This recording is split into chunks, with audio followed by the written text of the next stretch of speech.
managers. The terms manager and head coach are often used interchangeably to describe Premier League bosses, but they're actually two different jobs. So let's explain how and why. For years, fans referred to Mikel Arteta as Arsenal's manager, but I'm afraid technically... I don't think so, no. From his first day on the job, he was the Gunners' head coach. Let's pick a random moment in time, February 2025. Only 6 Premier League bosses actually held the official title of manager rather than head coach. Man City's Pep Guardiola, David Moyes of Everton, Ipswich boss Kieran McKenna, Southampton's Ivan Juric, Oliver Glasner at Crystal Palace and Leicester's Ruud van Nistelrooy were the only actual managers of their respective teams. Everyone else? That's right, head coach, including Ruben Amorim at Man United. He took over from Erik ten Hag, a man who had held the title of manager. Might come as a surprise that Amorim's appointment marked the first time ever that Man United had a head coach instead of a manager. But to understand why they made that decision, you also have to get what the difference is between a head coach and a manager. A manager's got a huge range of responsibilities. They're not just in charge of training and player lineups, they're also heavily involved in player sales and transfers. Critical stuff. But a head coach's role is far more focused on team training and performance on the pitch. So whereas Ten Hag was highly involved with decisions around transfers during his tenure, the intention was that Amorim wouldn't be, at least not on the same level. And as the sporting structure at Man United changed under Sir Jim Ratcliffe, people like Sir Dave Brailsford took charge of transfers instead. How all those roles play out in practice may be slightly different at different clubs though. On the other hand, the contracts of actual managers like Pep or Moyes had no limits on their job role and their involvement with transfers and contracts. But those guys are actually in the minority now, and it's a change that's happened pretty quickly. In 2019, there were only 6 head coaches in the Premier League, but by 2025, there were 14. A clear indication that more and more clubs are moving towards a model where the guy in charge is actually only really in charge on the pitch. And the way things are going, it might not be long before all 20 clubs have got head coaches, and the job position of football manager in the top flight is no more.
Good morning, 5 minutes past 6 o'clock. Good morning, how are we? talkSPORT Breakfast with Arnold Clark's Real Sale, the UK's biggest used car sale, and it's on right now.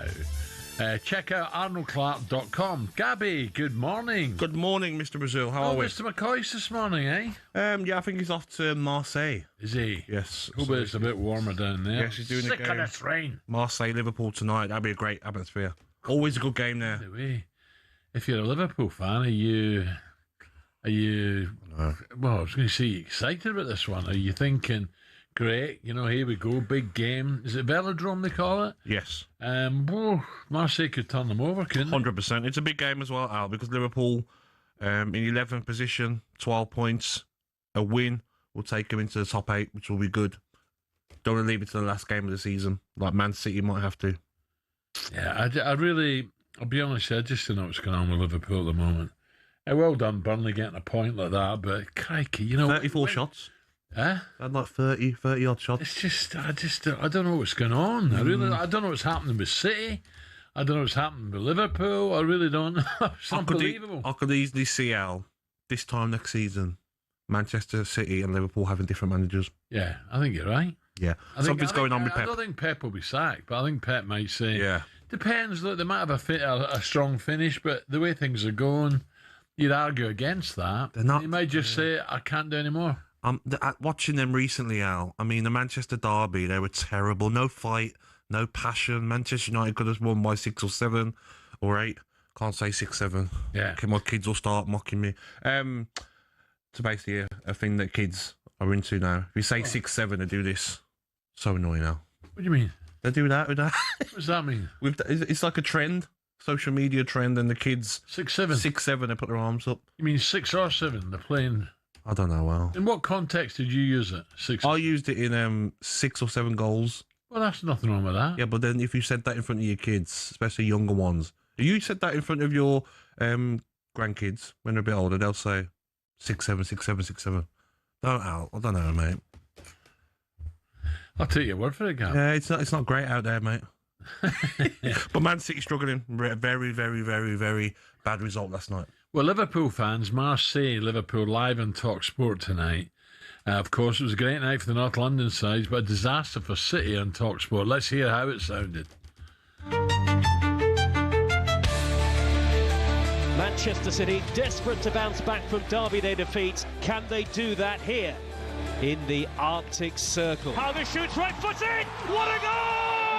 Hauger has scored a third on a history-making night for the team from Norway. Truly wonderful goal. Rodri is sent off. A second yellow card. An embarrassing night for Manchester City. It's all pretty tough, to be frank. But win tonight, and this patched-up Spurs side could yet finish in the top 8 of the Champions League. It's Oliver and Porro linking up again. Ball in for Solanke. He has scuffed it in. And Spurs lead by 2-0. Team have given the Tottenham power brokers something to think about, because that was a vast improvement in really difficult circumstances. Comes back to Gyökeres, who puts it in the top corner. Stunning finish. This really is top-class football from Arsenal. It's another victory for Arsenal. They'd never won 7 European games in a row. They have now finished into 1. Arsenal 3. Yeah, Gab, I was back in Suffolk last night, so I was afforded watching one half and then went to bed. Yes. Thank God I did, by the way. If you're coming in the A13, and I know we're nationwide, but if you're coming into London on the A13, don't. Go along, go along the 406, come in the North Circular. Terrible. Oh, fuck. Honestly, it's going to put another hour and a half on people's journey. Just want to get to work. They're going to have to come through all the way through rain, and Billy the cab ranks is probably flooded again, but gee, it's just a joke. A mess. Where's the warning signs? Yes. That can go 2 ways, mate. Yeah. It's just beyond me. Do Look better. that left early. Anyway, enough of that. But if you can, give it a miss. So what? First half, I thought Arsenal.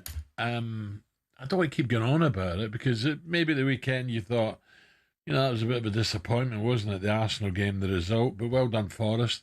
But last night, I thought they're just playing with so much sort of, enthusiasm.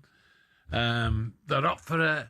They look comfortable on the ball, and that was nowhere near the strongest side.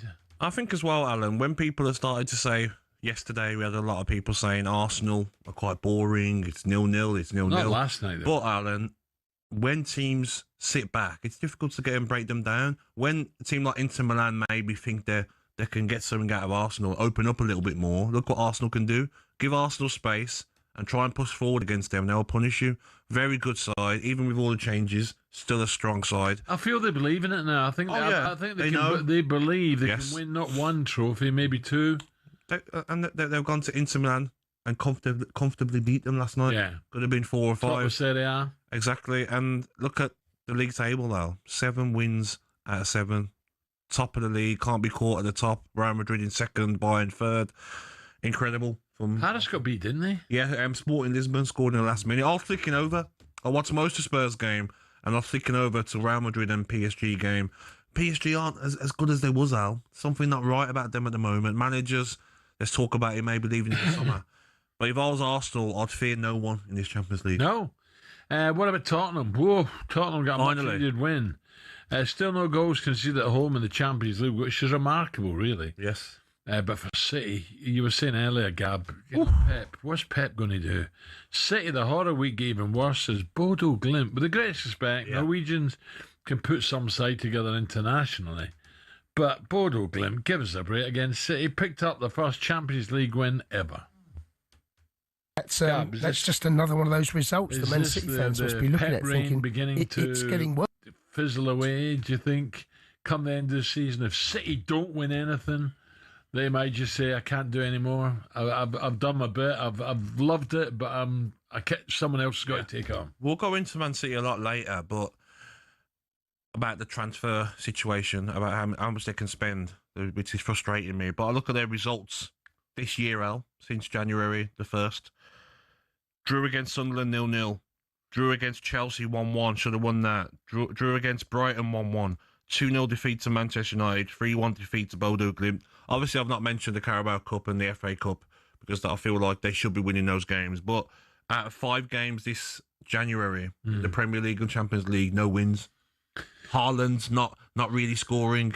I think he's got a penalty in those games. Foden not scoring. Like something's wrong with Manchester City. The thing is, if Pep was to say, Gab, at the end of the season, if City win nothing, end of the season, say, okay, I've done enough, I'm on my way. Who comes in now? Maybe they need a fresh change, Al. Maybe they need a fresh change. I mean, I would be surprised if he left the way he's spending. I mean, to bring in Gahey and Semenyo, Haaland signed a new deal. I'm sure part of Haaland's new deal will be Pep Guardiola will be there. But I just look at his body language. I look at the team not responding to him at the moment, Al. It was very bad against Manchester United. And then last night, yes, it's a 4G pitch, but I don't care. 4G pitch or 3G pitch or... It doesn't matter, Al. You should be beating Bodo Glimt. They had more energy, more fight, more will to win. Manchester City was they look tired. Haaland looks like he needs 2 or 3 weeks off. He's playing too much football, Al. Yeah. Marmoush is back now from African Nations Cup. He needs to come in and give Haaland a little break. But if I'm a Man City fan, I'm worried about Man City. Very worried. What about, just a quick one, Gab, before we move on? Action-packed show. Villa 0, Everton 1. How did you see that game? I felt that I don't understand how Garner didn't get sent off for the push. Well, it's blatant. Totally. It's not just I'm not making excuses for Villa, but that is just blatant. Yes, and then after that doesn't happen, would have been a second yellow, sending off, maybe get a chance to that's score what I mean. Free kick. The second one, that's it. Stop the game, off you go, 10 men. Exactly. But Aston Villa weren't at it. They did have chances, though. Rodgers had a lot of chances, but losing John McGinn, which doesn't look great with his knee injury. If John McGinn comes off from a knee injury, Alan, it's going to be a bad one. Kamara's out for the season with his knee problem as well. And Arna can't keep fit. So Aston Villa have got a real panic on now in the last week of the transfer window to get players in, Al. And you think they will? I hope they will. I hope they will. Leon Bailey's been recalled from Roma because he's not really done very good there. Let's talk about Tammy Abraham or Mateta from Crystal Palace maybe coming in. But I just think now the Aston Villa hierarchy have got to do everything they can for the manager because he's very frustrated. Because put yourself 8 points ahead of 5th place, Al. You don't want to end up losing that and not finishing the Champions League places. No, I agree. And Manchester United coming as well. Exactly. I said many weeks ago about United Champions League. People laughed. I said, well, look at the table. They've just got to put a little run together. Look at the table. Look at their squad of players. Let's not get it twisted. Yes, they need a few more to try and fight for the title. But for top four, look at the weekend. They had Cunha, Shesko, Xerxes on the bench. Yeah, there's a lot of questions to be answered now. Do any of you think it's probably the right time for a new face in the dugout at City? 03717 22 is the number. Get your calls in. How big's this Liverpool game tonight as well in terms of Arnie? Coming up, we'll turn our attention to the back pages whether Salah walks back into that Liverpool side.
Okay, 6:20, talkSPORT breakfast.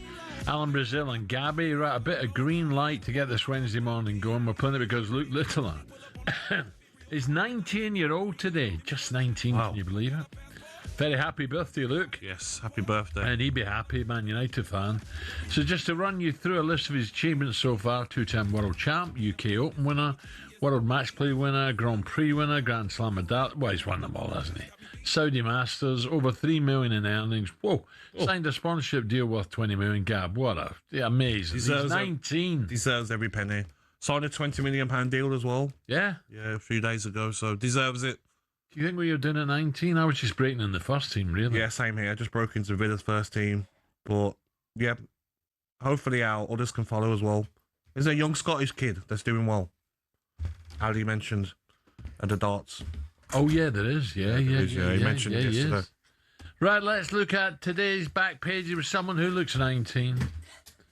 About 10 years ago. Katie's back with us. Katie, morning. Morning, Katie. Good morning. Very fresh this morning, Katie. Yeah. Thank you. I don't feel overly fresh, but thank you very much. Thank you. Right, let's go through the back pages. Lots dominated. I did see Ollie earlier, and I did see Ed earlier. I need a bit of sunshine. Not drizzly rain, you two. Sorry. Thank you, Alan. I will take that. A little bit of sunshine into the studio. Not so much sunshine for Man City on the back pages. Man City shocked defeat to Bodo Glimt with the headline, "Everything is going wrong," says Pep on the back page of the Times. My favourite headline of the morning has to go to the Daily Star, "Only Fools and Norses." You've also got "Circle of Hell" on the back page of the Daily Express, and then "Arctic Flunkies" on the back page of the Mirror. In 2026, Man City have got 2 wins in 7, not quite 6 and 7, Gabs. Yes, no. Not doing it. I'm not doing it. I've got a challenge. No. How many goals would you expect Erling Haaland to put past Bodo Glimt? Maybe 6 or 7? 5 or 6. On to Tottenham then. Let's be frank, it was an important win for Tottenham, wasn't it? Yes. Borussia Dortmund. Many. How many new signings do you think they need to bring in? 6 or 7? Al, what's going on? What do you reckon, Al? 6 or 7? She's from Red 6 or 7, Al? No? There you go. God's sake. I don't know what to make of Spurs. I really don't. No. Honestly, on City, I keep saying I think City's midfield, when they're on top, they're great. They love the way they pass the ball about, but I just think they need a dog in there. I'm worried about City. Rodri looks miles off it. Like, he looks like he's playing in pain. He looks like he's a million miles off the Rodri that got City to winning so many trophies and winning a Ballon d'Or. The sending off summed up his night, his comeback, really. They've got problems, Manchester City, but maybe the checkbook manager, Pep, can go spend another 100 mil. Do you ever think, would Erling Haaland be any better with someone alongside him? I know Pep's not going to change, but do you think someone playing off him would be beneficial? It could do, but they just frustrate me, City. It's so boring to watch. Against Manchester United, whenever they got the ball, it's so slow. Manchester United got everyone behind the ball, and it's pass. Try a pass, doesn't work, give it away. City have got real problems at the moment. Yes, they've got 2 wins in the FA Cup and the Carabao Cup, but out of 5 games in the Champions League and Premier League, no wins. Haaland scored 1 goal, Foden not scored. Worrying times for City for me. As for the game tonight, Liverpool travelling to Marseille in the Champions League, which you can listen to on talkSPORT. Mo Salah could return for Liverpool tonight. Would you put him straight back into in? Okay, why? Because I feel Liverpool are struggling. To have over 30 shots against Burnley and score 1 goal, he deserves to be back in because they've not pulled up any trees since he's been gone. How many games has he missed? 6 or 7? God's sake. What's going on now? Yeah, 6 or 7 he's missed. Yeah, would you say him though? Do you suddenly say, Mo, listen, we've missed you. Out you go, enjoy yourself. Don't put pressure on him. Just say, we need a bit of magic. You're the man to produce. Go and enjoy yourself. Yeah, but I still think he's going to have to. That save, Mo, you've got to track back. You've got to do your defensive work. But really? I look at Ekatike down the middle, Gakpo and Salah off the wings, and Zoboszlai, Gravenberch and Wirtz as your midfield. Yeah, they're top players. Exactly, they should be doing better. But there's no reason why Mo Salah shouldn't be walking back into this side because they're not performing. Lots of Liverpool fans are saying, sack Arne Slot now and bring in Xabi Alonso. If this run continues, how long does Slot have? It's inevitable. 6 or 7? That could happen. Katie. I've nearly got my 6. You got another 6-7 weeks. There we go. Alan's involved. 6 or 7. I think it happens. No, that could happen. Yeah, I think it happens, and I think Alonso might want a couple of months break away from the carnage at Real Madrid, but not back in slot with Gahey when they're crying out for a defender. Semenyo as well, they might have been linked with. I just think it's inevitable that Slot gets sacked. All right. Yeah. Okay. On to the cricket coverage, because we've got 3 ODIs, 3 T20s, all against Sri Lanka, which you can listen to on talkSPORT 2. On this back page of the Times, is saying Rob Key is likely to remain as England's director of cricket after acknowledging to his ECB bosses that he must learn lessons from the Ashes defeat. He must learn lessons. Yeah. Would you pin it down on Rob? No. I wouldn't. I honestly think, and this is a horrible thing to say, I've never played cricket, but you've got to question one or two of them players' bottle, I think. Oh. And also Brendan McCullum, is he on borrowed time in terms of, do you think, Alan, that England have to win the T20 World Cup to save McCullum? Well, I wouldn't say have to win it, but they've got to get to a final, I think. I think they've got to be right up there as the team to beat. Yeah, Gabby? Yeah, and I agree with Alan. Sometimes you have to look at the players. Look at the performances they put in now. Some of the batting was terrible. Oh, mistakes. You can't give wickets away like that in an Ashes Too series. easy. And the preparation, I don't care what he says, because Ben's a great guy, great player. Preparation was not right. No. Yeah. Did you like my 6 or 7 game? No, because my annoying kids do it to me whenever I say it on accident. Gotta go to bed at 6 or 7, or 6, 7, 6, 7. Yeah. Like, You don't go to bed that early. Yeah. My youngest does, yeah. Really? So they need a good more than 6-7 hours sleep? Yeah. And I'll be back with some more 6 and 7. I would love 6 or 7 hours, Alan, wouldn't you? Gabby, I've missed all this. I don't know what's happening. The world's gone mad. I'll just Alan's bought into the 6 and 7. We'll wind you up the rest of the show. Oh, no, it's 6:26. Thank you, Katie. Oh, Lord.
It's not often you associate fan power with Chelsea Football Club, but one of the shining examples of it lies with a group called the Chelsea Pitch Owners. And they've proved to be the thorn in the side of owners past and present who've been dead set on moving stadiums to a larger, more lucrative piece of land. Essentially, the supporters group holds the freehold to the land on which Stamford Bridge sits. Former owner Ken Bates set it up at a time where some unruly property developers tried to evict the club from their ground. In order to prevent this, he established the CPO as a company that owned the pitch and offered the fans the chance to buy a share for £100. As well as that, they also own the rights to the name Chelsea Football Club, so if any owner wants to take them elsewhere, they can't be called Chelsea without the approval from the CPO. Now, in 2011, Roman Abramovich tried and failed to move them away from Stamford Bridge, and this has set a precedent for Todd Boehly and the current power brokers at Chelsea. They know any plan which involves moving from Stamford Bridge will require CPO approval from the now 13,000 fans who own it. There are fans who are concerned that if they stay at the bridge, they'll be left behind their domestic and European rivals who are moving to more commercially successful stadiums. But for the heritage and history lovers, Stamford Bridge is one of the iconic English stadiums, and to move away would be a grave mistake. It might not be as flashy as others, but stadiums like it have something about them that cannot be replaced. One thing's for sure, if Bolo wants to take Chelsea away from their home, he'll have to go through the CPO first.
6:33. Gabby's alongside me. Ali's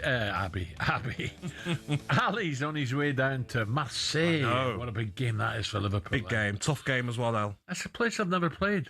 Really? No, I've not played down there, Velodrome. Yeah, I remember speaking to some players that played for Marseille. Noisy, isn't it? Yeah, but if you don't perform, you're in trouble if you don't perform. You don't want to upset that fan base. Didn't play many times in France. I remember Saint Etienne when they had a good side. Platini, Rocheteau, people like that. Platini, top. Oh, yeah. Top. Oh, yeah. He wasn't top in the two games we played them. Johnny Walker had them in his back pocket. Really? Yeah, we beat them. Oh, we hammered them. Did you score? No, I didn't, but I played all right. We won 4-1 down there and 3-0 at home. The stats say you didn't score. They don't say that you played well. Yeah, but I had 27 assists, Gabby. You know, what Did you? No, who cares? No. Assists. I'm not having assists. Load of nonsense. Oh, no. We don't have to do this, do we? It's time now to get an update from Down Under, and it's bad news. Oh, I'm sick of our tennis now. Will Hobbs is watching for talkSPORT. Will, who else is out? Yeah, British frustrations continuing in Melbourne. Alan Raducanu out, beaten by 55th ranked Anastasia Potapova. The British number one was serving for the first set at one stage before she was broken and then never recovered. She lost 7-6, 6-2. Carlos Alcaraz's quest for a career Grand Slam has taken another step though, beating the German Yannick Hanfmann in straight sets. Coco Gauff and Aryna Sabalenka did the same against their opponents. Cam Norrie, the 28th seed, faces Emilio Nava in a few minutes as Britain's last hope, because earlier 23-year-old qualifier Arthur Ferry, who shocked 20th seed Flavio Caboli in round one, was soundly beaten today by the Argentine Thomas Echeverry. And the big news on day 4, Raducanu gone in round 2. The Australian Open update on talkSPORT with TNT Sports. Every set exclusively live on TNT Sports. Subscription required. 18 plus. Terms and conditions apply. Gabby, there's absolute no logic behind why we are so bad at tennis. Just seems to be. Especially the women's. Yeah. Raducanu's got a bit better. But you watch her at Wimbledon, and you're like, yeah, okay, she's getting back to her best, and then doesn't kick on. Why? I don't know. Losing the 55th There's no seed. excuse. You play indoors. There's great facilities now. I agree. We've spent a lot of money on it. I agree. There's a lot of money in tennis. Was it Draper? Draper was the one that looks like a decent player, but still not yet to win. And then them will all get excited for Wimbledon. A big letdown again. Remember though, it used to be the same with Tim Henman when I was a kid. He's going to win it this time. Did Tim not play in an era where there was some great players like Andy Murray as well? Yeah, but there's great players now as well. Well, I can think of Sinner, Alcaraz, Djokovic will still beat probably our best comfortably. Is it schools we don't play enough in school? I don't know. Yeah. I thought Scotland had a good development squad, but that seems to have gone by the way. We have to do better. Frustrating. Anyway, let's listen up, because let's try and brighten up. It's competition time. Be there for Super Bowl 60 on talkSPORT. Yes, McCoy's flying down to the south of France, Marseille. It's going to be a cracking game tonight. Liverpool, the visitors. But he's also trying to convince wee Viv to let him go as we speak, because the Super Bowl is just, a few weeks away now. We're sending one of you, and I'm pal, a mate, to San Francisco on the 6th of February, and you can see it live. Flights, 3 nights in a hotel, spending money, and 2 seats at the game. It's the biggest event in sport, and we're sorting the whole thing. But this is it, the competition. It closes tomorrow, so get your entry in now. Here's how. For your chance to win, text WIN to 83338. Text cost £2.50 plus your standard network rate. Or call us 0343 418 7260. I'll give you again 0343 418 7260. Lines close tomorrow at 4 p.m. That's when you need to answer your phone if it rings. 18 plus, UK residents only. This is a network promotion. Full T's and C's at talksport.com. So for your chance to win, text WIN, W-I-N, to 83338 now. Right, it's Wednesday morning, so it's time for a bit of this. The other head kick is an unbelievable goal from Gareth Bale. God, I love the Champions League. PSG, finally, European champion. Belting atmosphere. It's absolutely the sort of atmosphere you want to feel in a big Champions League night. A new era for Champions League football. Every match matters. It's talkSPORT in the Champions League. It's Kevin's Hatcher birthday. Right, a lot of games last night, so let's catch up with European football expert Kevin Hatcher. We'll round up some of the stories you may have missed in the Champions League in Hatcher today. Morning, Kev. Morning, Kev. Morning, guys. How are we? Good. I was flicking around, Kev, and Mbappe is back. Yes, he is. Had that little knee injury recently, but he's been the one constant, really, in Real Madrid's season. He's been scoring goals left, right and centre. He's the second quickest Real Madrid player to get to 50 La Liga goals. He did that at the weekend against Levante. And they beat Monaco 6-1, his old club. He scored the first couple of goals. And this was really significant, I think, for a couple of reasons, because Alvaro Arbeloa has come in to replace Xabi Alonso, at least in the short term. Had an awful start. They lost at second-tier Albacete in the Copa del Rey. Managed to beat Levante in the league, not massively impressively at the weekend, but they absolutely pulverised Monaco here. And the most significant thing is actually that Vinicius Junior was outstanding. Yes. And keeping him happy is going to be really important for Real Madrid for 2 reasons. The first is he's one of their best chances of actually winning something this season alongside Mbappe and Bellingham, who also scored. But they want him to sign a new contract. He's out of contract at the end of next season. And so Arbeloa has been talking him up, how good he is, how influential he is, how he's going to keep playing him. So, yeah, Vinicius looking a lot happier. Monaco were terrible, though. Sorry, Gab, before I forget. Is it not got a buyout clause of $1 billion or something? Yeah, and Real Madrid don't want him to go. They don't. I mean, I'd be taking him to the airport, man. $1 billion? If there was $1 billion came in. But look, the Saudi Arabian interest is there and has been for a long time. But at this stage, he hasn't committed one way or the other. He put contract talks on hold because his relationship with Xabi Alonso became very strained. And you might remember in September when they won El Clasico against Barcelona, he got taken off and he was shouting, "This is why I'm leaving." So, that didn't do Xabi Alonso any favours in the end, because when the final calculation came, they decided, well, who do we choose here? And they've come down on the side of Vinicius. Yeah. And Gabby, just to answer your point, yes, Monaco defensively, Kev. Oh, Timo Kehrer, is it, at the back? He had an absolute nightmare. Didn't he? Own goal from him. They coughed up possession, I think, for 3 of the goals in their own half. Terrible, mate. But they're on really bad form anyway. They've lost 7 of the last 8 in Liga. Where's Pogba, Kev? I was looking for him. He came back and then an injury setback, and he's been out for about a month. So, and that's been the theme for them. They've had so many injury problems, but yeah, they're really struggling. Another team, Kev, quickly. PSG losing. I saw the goals. Sporting Lisbon, last minute winner. Poor goalkeeping for both the goals from PSG. And Sporting Lisbon flying, aren't they? Top 6. Yeah, they've won all 4 of their home games, Sporting. They're trying to chase down Porto domestically. And Luis Suarez, who was the guy who was effectively tasked with replacing the goals of Victor Gyökeres, he scored both goals. So that's a huge win when you bear in mind that Paris have actually saved some of their best performances for the Champions League. They won at Barcelona. They beat Leverkusen 7-2. So, yeah, really impressive win for Sporting. How important do you see this game tonight down in Marseille? Oh, hugely for Liverpool. Yeah, because I think it's a real test. Because you never quite know what you're going to get with Marseille under De Zerbi. Sometimes they're stunning, sometimes they're awful. But they look really good at the weekend against Angers. They won 5-2. De Zerbi said it was the best first half he'd seen since he arrived at the club. And I think the thing is they can hurt you in lots of different ways. They've got Paixão, they've got Aubameyang, they've got Greenwood. They've got so many threats. And they've got a lot of experience in there as well. Oh, yeah, as well. I mean, that's a really interesting move, that. Makes because sense. De Zerbi is such a good guy to learn from and to work under, I think. And he has very high standards, as certain players have found out.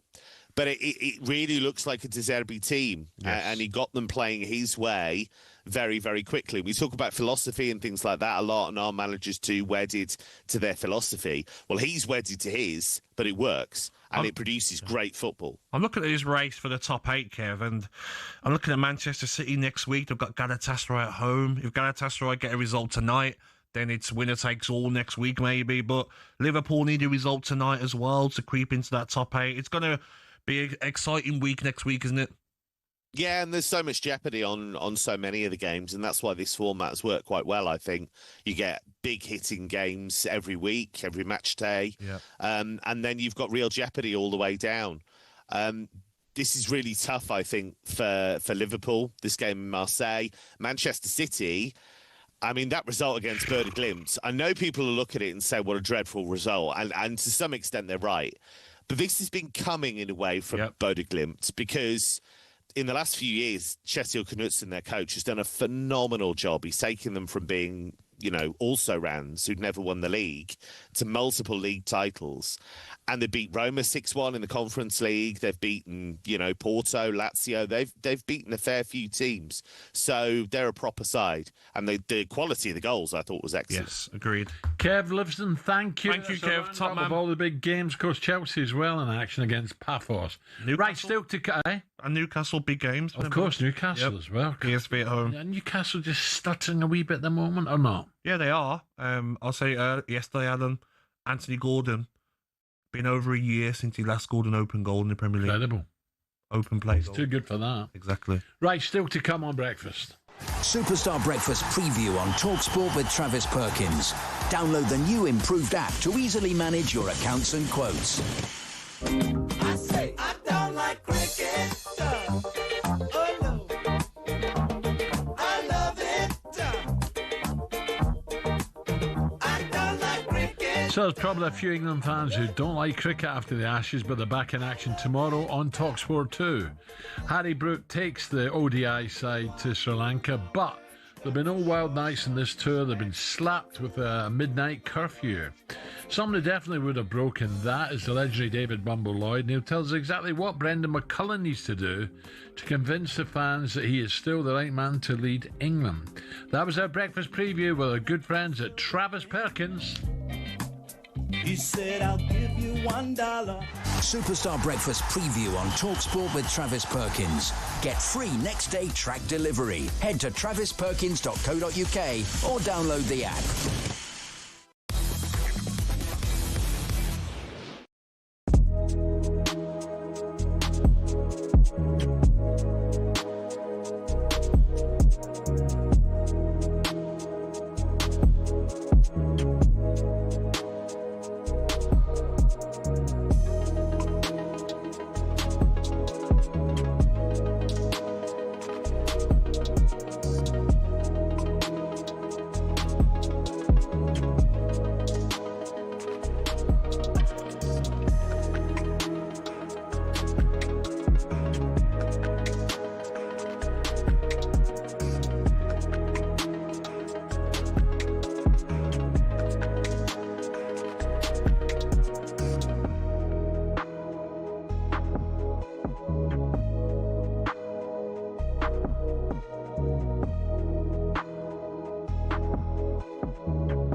10 minutes to 7. Gabby alongside me. Ali's on his way to Marseille. What do we know this Wednesday morning? Pardon me. I've not been coughing for days. Pardon you, mate. What do we know this Wednesday morning? Bodo Glimt pulled off one of the greatest Champions League shocks of all time, a bit strong, as they beat Man City 3-1 in the Arctic Circle. Rodri saw red for City as temperatures reached -9. Emma Raducanu looked firmly out of sorts in the Aussie Open second round defeat, but Austria's Potapova that denied the Brit a meeting with world number 1 Sabalenka. Maybe that was in her mind, I don't know. And Arsenal beat Inter Milan by 3-1 in the San Siro to make it 7 out of 7 in the Champions League this season. FA Cup winner and talkSPORT commentator Alvin Martin heaped to praise on the Gunners. I think this Arsenal team has got the potential to be better. They've got to see it through, and they've got to win things. You know, that's what the other team did. But they're not reliant on any one player. I think there were times when Henry was the superstar, wasn't he? He would get them out of trouble. They can't rely on that. This is a team of a different sort of fashion. But yeah, no, to come here tonight into this sort of what I thought was impressive is Arsenal really have got themselves in a position where they didn't really need to win this game. You know, they could have just taken their foot off the pedal a little bit, Adam. And I thought that might have been the edge that Inter, because they were desperate to win this game and needed to win it more. But you know what? Arsenal came here, it didn't make any difference. You looked at the desire of both teams. Arsenal's was certainly equivalent and better than Inter's. Alvin Martin, and I agree, Alvin. I thought they looked so comfortable. Even Mikel Arteta, he looks at ease much more as well now, doesn't he? They realise what a chance we've got. They can win it all, Al. They can win it all. They've got the squad yesterday. They got to rest a few as well. I think Mascara started in defence. Louis Skedy played left back. Jesus coming in and getting a goal as well. Like that. Exactly. So they're flying, Arsenal. Okie dokie. 6:52. Now it's time for a bit of this. Shenanigans. Shenanigans. Shenanigans. Yep, Katie is back with us. She's got a smile on her face. Yes, I do, because it's what time she got in store for my favourite time of the week, and you both love this as well. Today, we are doing Shenanigans Family Fortunes version. Brazil family. What's that, a tin of box? A box of biscuits? Or... No, Family Fortunes on the TV. My childhood, that was. My childhood, Alan. So we've got the Brazil family up against the Agbonlahor family. Brazil, you are representing Jill, and Gabby, you are representing the kids, and the winner gets a croissant. Oh, God. I know. Will that get taken out of wages as well? Well, we've got to go and find a croissant as well. Now, we conducted a survey with 100 people for the following questions. Yep. I'm looking for the top 5 answers. So the first player to answer correctly will then have the chance to answer the remaining 4 questions, okay?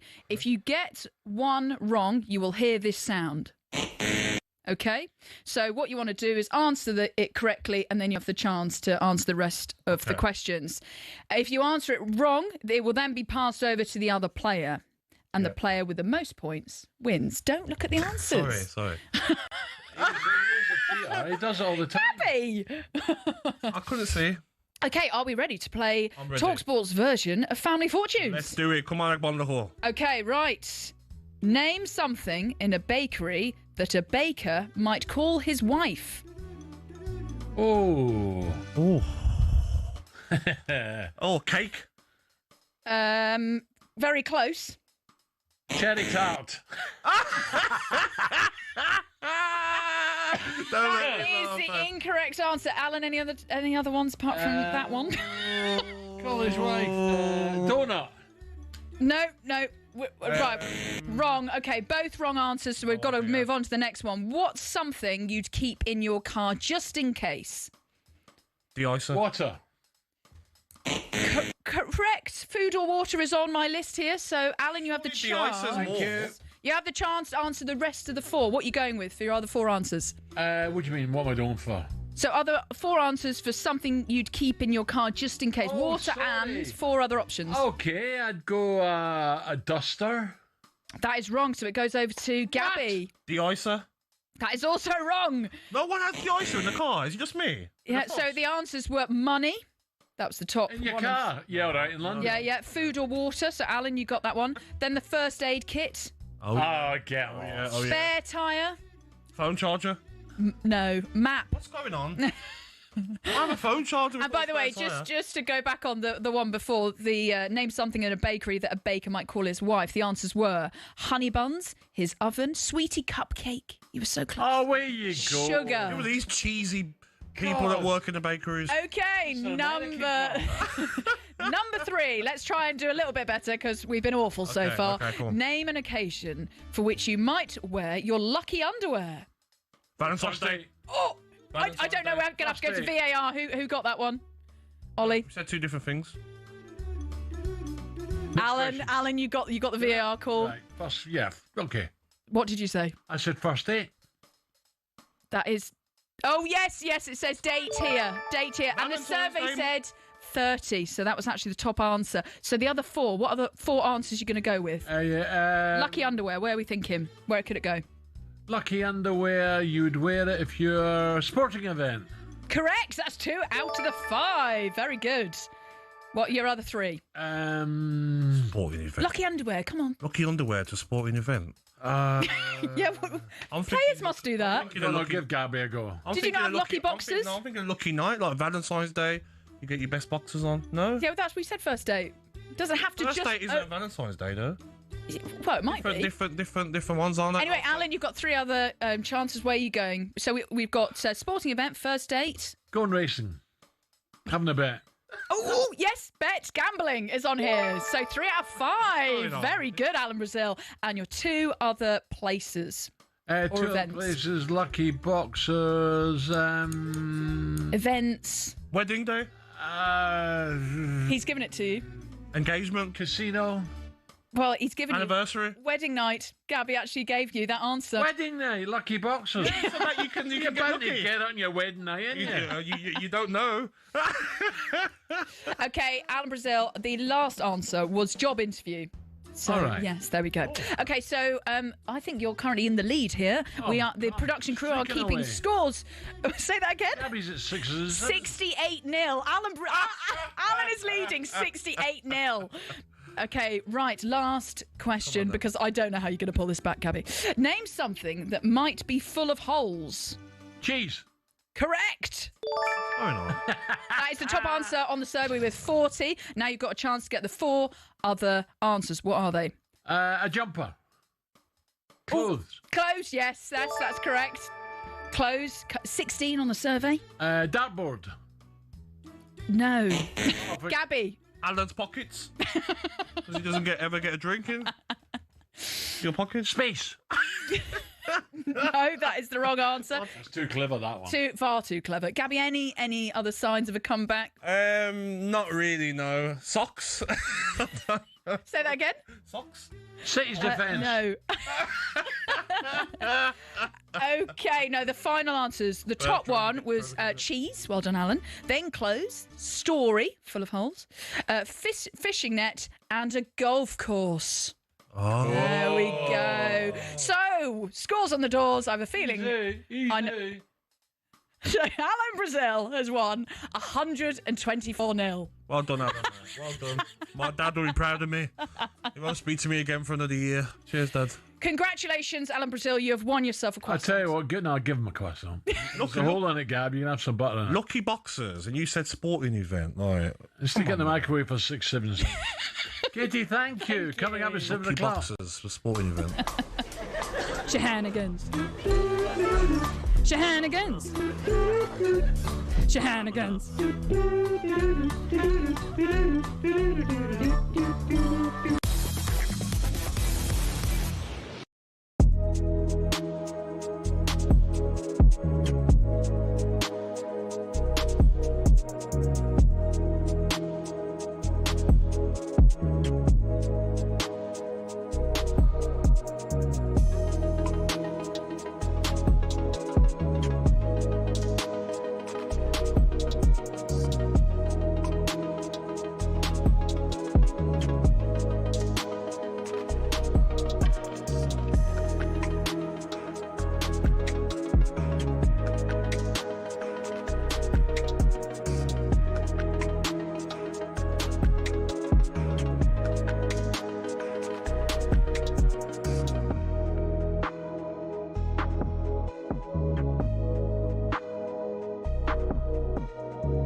Hamilton, now at Ferrari, dares to dream of a record 8th F1 world title. The Tifosi will be hoping the Brits can bring glory back to Italy.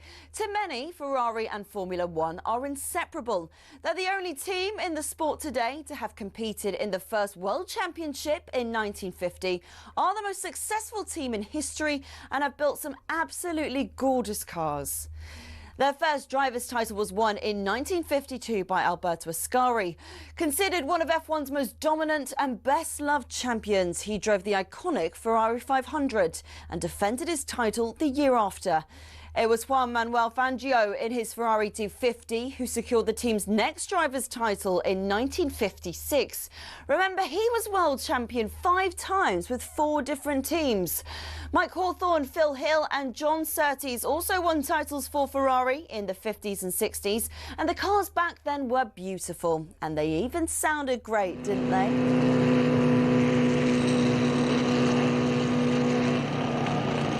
Anyway, Ferrari went 11 years without winning a title until Niki Lauda won in 1975 in the iconic 312T. Throughout much of the 80s and 90s, though, Ferrari looked like they'd never go all the way again. Le Professeur Alain Prost came pretty close in 1990, but lost out to his bitter rival and former teammate at McLaren, Ayrton Senna. It was only when John Todt recruited a swathe of staff from outside of Italy, including Michael Schumacher, that the glory days returned 21 years after their last driver's title. The turn of the century saw the prancing horse sprint to an unprecedented 5 consecutive championship doubles. And after Schumacher left, Kimi Raikkonen reclaimed the driver's title immediately.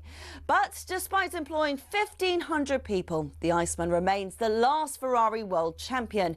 So, 16 constructors' titles, 7 more than McLaren, and 15 drivers' titles, 4 more than, again, McLaren. Ferrari are truly Formula One's top team. Forza Ferrari.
~7, talkSPORT breakfast with Arnold Clark. Save on your next car in the real sale. It's the UK's biggest used car sale. Gabby alongside me, still whinging about the quiz. On the way for you this morning, we'll ask England cricket legend David Bumble Lloyd if Harry Brook's boys been slapped with the curfew shows just how ill-disciplined they've been under Brendan. We'll no doubt get another huge rant on Daniel Levy and Thomas Frank. From 1999 League Cup winner with Spurs, Ramon Vega, despite that win last night, and City fans. Take your calls all morning. Could it really be time to say goodbye to Pep after, well, it's been a miserable start, hasn't it, to 2026? A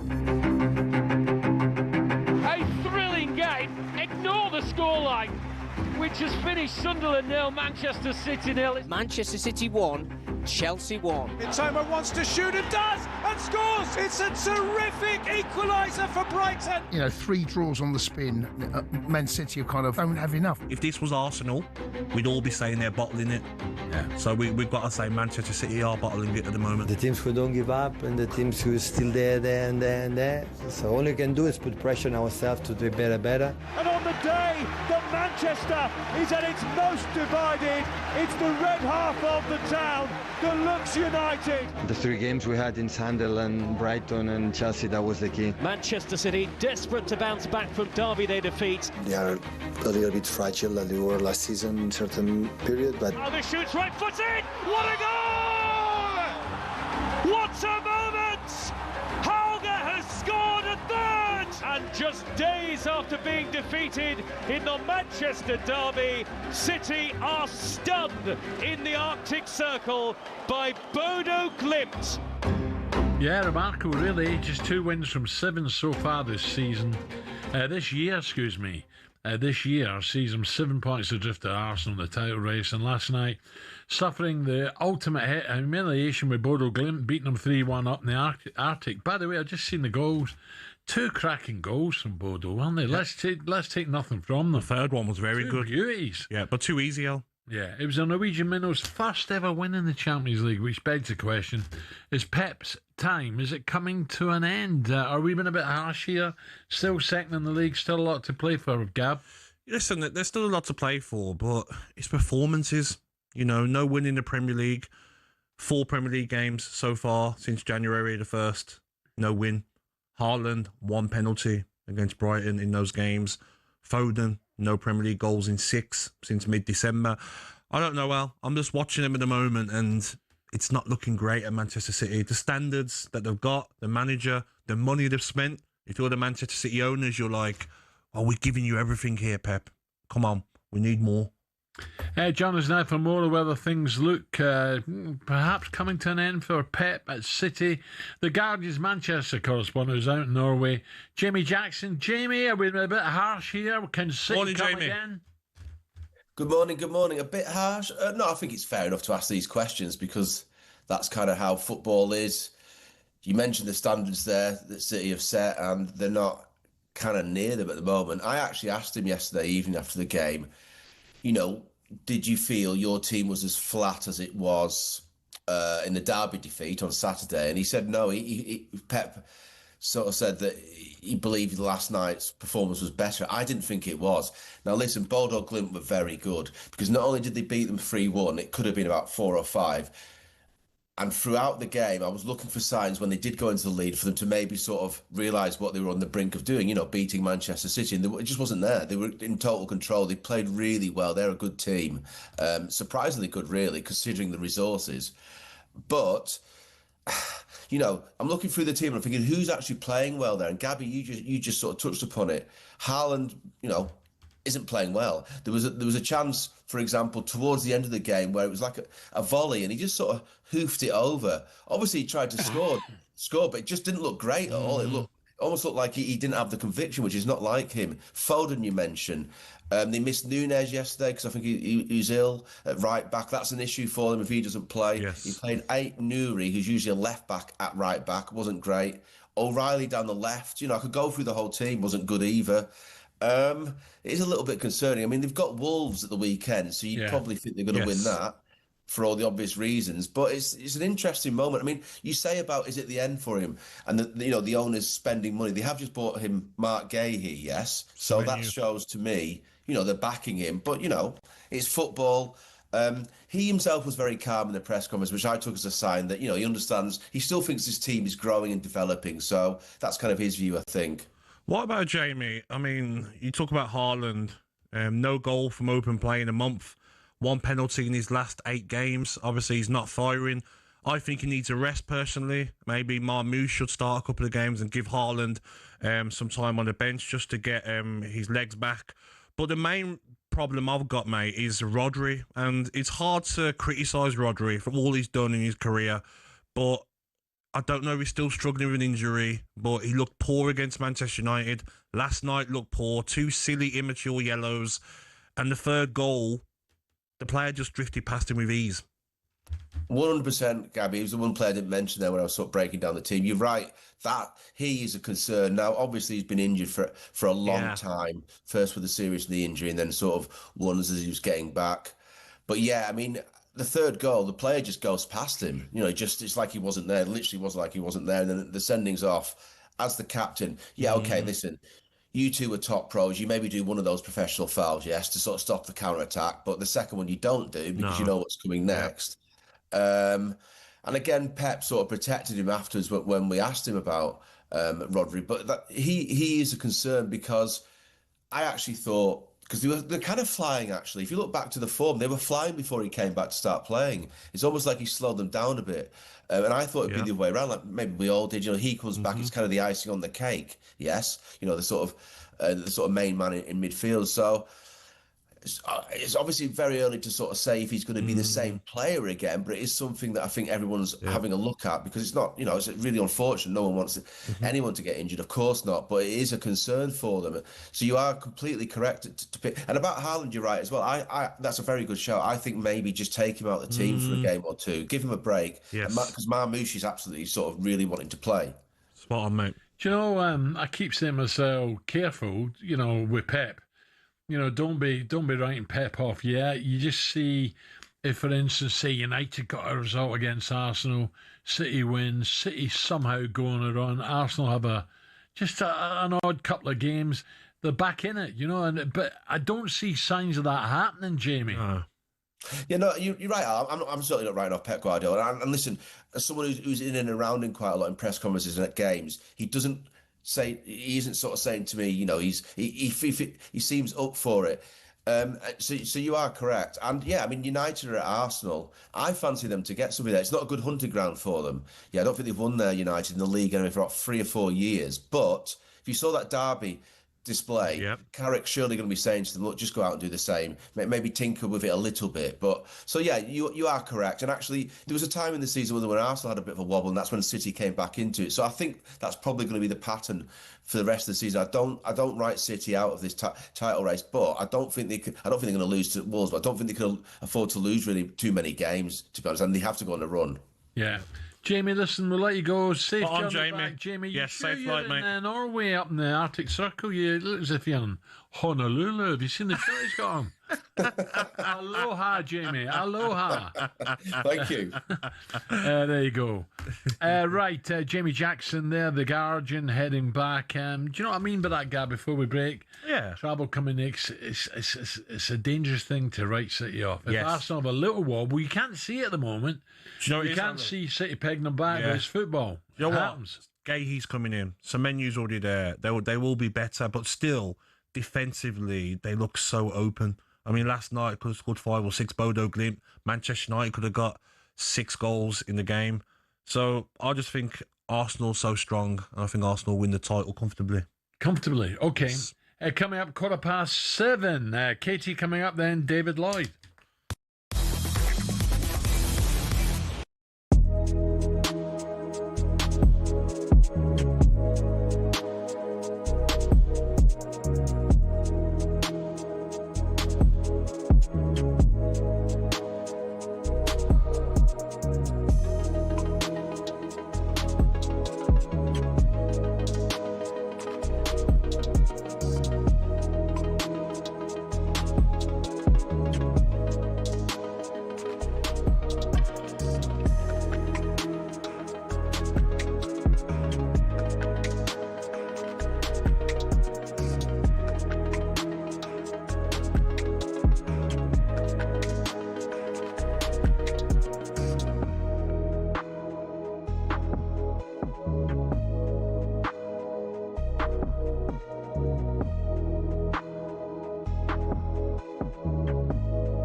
I'm freezing here. It's raining outside.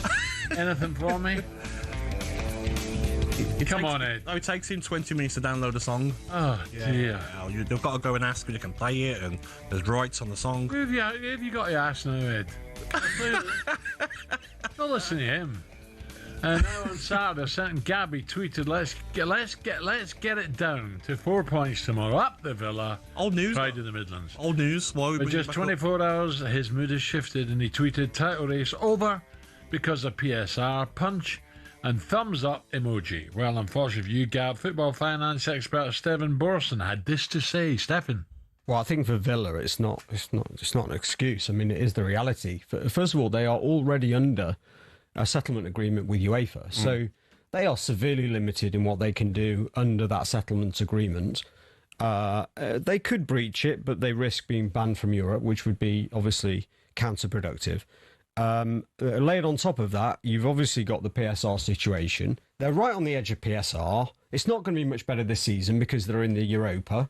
They've got a very big wage bill relative to their turnover. They're stuck, right? And the reality is, losing against Everton is absolutely related to PSR because the squad's not big enough for the burden that the players have. They then get some injuries. He's overplayed his squad. It is an issue. There is very little they can do about it now. Well said, mate. What a good man. What I would say is, he's what a got great point man. there. The squad is nowhere near good enough. Can't spend, but... And listen, I don't want to keep back, at the end of the day, Villa are a good side. The chances to score, but Everton, I don't want to take, Davy Moyes, you never know what Everton are going to do, don't they? But they had the bit between their teeth. But the goal should not have stood for me because... Ghana. It's a second pushes yellow. Rodgers over. You got to go. You're talking about changing rules again, aren't they? But Alan, the problem is, nonsense. The problem with the Premier League, and it's Newcastle as well, is that teams like Villa, owners like Villa, billionaires, Newcastle, how much are they worth? And you want to go again in January. You want to strengthen. Aston Villa on the same point as Manchester City, 7 behind Arsenal. They should be able to go and get a Semenyo, go and get a Gahey. They can't, but Manchester City can. That's the problem. Aston Villa trying to nitpick and try and get Conor Gallagher. Can we get Tammy Abraham? Players that maybe the manager is probably third or fourth choice signings. So it's frustrating, and the Premier League needs to do something about it. Okay, right. Coming up to 7:22. Katie's back. How can you not love the EFL when it throws up moments like this? Here's Hawk! Deeney! Oh, it's come back to Zamora! Tick off again! City fans can't believe it. What a match! Windass! Quite simply destined to be from Team Windass. We're in London. We're in London, aren't we? Leeds can beat you 4-1. They're a fantastic team. But we had someone in the bushes that day twice this season now. No sirve para nada. I didn't know I would have such a reaction. That ghost didn't head one in on Saturday. We didn't defend properly, you great chicken nugget. We hear that Jimmy Glass, the goalkeeper, has scored for Carlisle. You just never know which twist any game is going to turn next.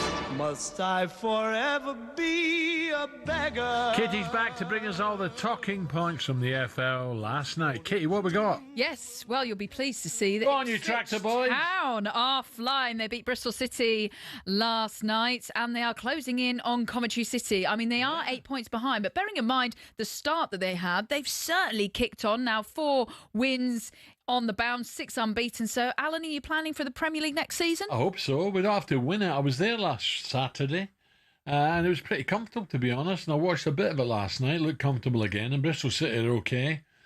Coventry are finding it a little bit tougher. Pressure's on, but they're still hanging in there. Coventry, I'd gladly play second fiddle to Coventry if we go up automatic. Yeah, Coventry beating Millwall 2-1 last night, so they still sit top of the tree. Millwall, though, what a season they're having. Currently was that a fifth. late goal, Kitty? Late goal, yes. Was it, wasn't it? Yeah. Yes. It was a late goal What from about Hadji Wright. I mean, 78th minute. It's not too late. What about West Brom? What the heck is going on there? Yeah, well, yeah, exactly. That experienced manager they went and got from America. Yeah, so let's talk about Eric Ramsey then. The new West Brom boss taking over from Ryan Mason. He's come in from the MLS side.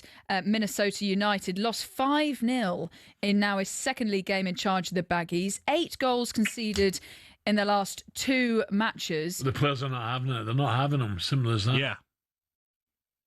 I agree. You can't be losing 5-0 against Norwich. Norwich are Now 1 point behind West Brom, and West Brom are only 3 points off Portsmouth, third bottom. So it's dangerous times for West Brom, which I quite enjoy because I'm not very fond of the baggies, the boing boing. Down Hagley Road. Yeah, I'm not a big fan of them. They're not very nice to me, Alan, when we used to play against them. Oh, really? Yeah, they weren't not very nice songs about me, Alan. Wolves and West Brom. So, mate, continue, please. Yeah, and it's another manager from the MLS. So, Alan, are you worried this might be another sign of, Wilfred Nancy all over again?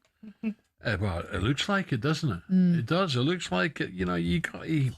What is it about American coaches we're suddenly going for? I don't get it, me. It's soccer. You know what I mean? Was that your accent? Oh, my word. Well, then, that needs to work. Give me yours then, actress over here. Soccer. Come on, Cameron Diaz. Yeah, but I'll take that, actually. Jennifer Lawrence, actually. No, I'm joking. Yes. Is he American or not? I don't know. No, I heard you tube. I'm just asking Gabby. But 5-0, Alan. Well, Eric Ramsey is from Minnesota United. He's Welsh. Oh, he's Welsh. Yeah, his nationality is Welsh. Alan, don't make me laugh.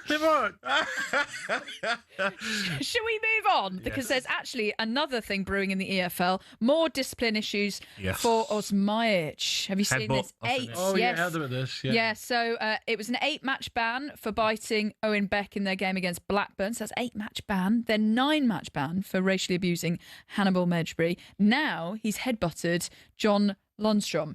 So what's he have to do to get locked up? Preston go from here? And he's locking up, doesn't he? Like I seen it yesterday. 3 strikes. There's just no need for that headbutt. Like, what are you doing? See here, Al, look. It's on the TV. Look at.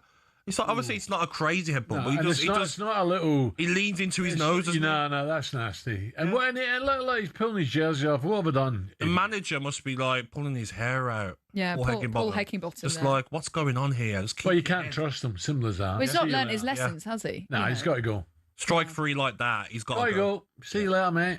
Yeah. Idiot. So, do you still fancy Coventry for the title in the Championship? I think they've been great when they've had to pull out all the stops with late goals. They have done.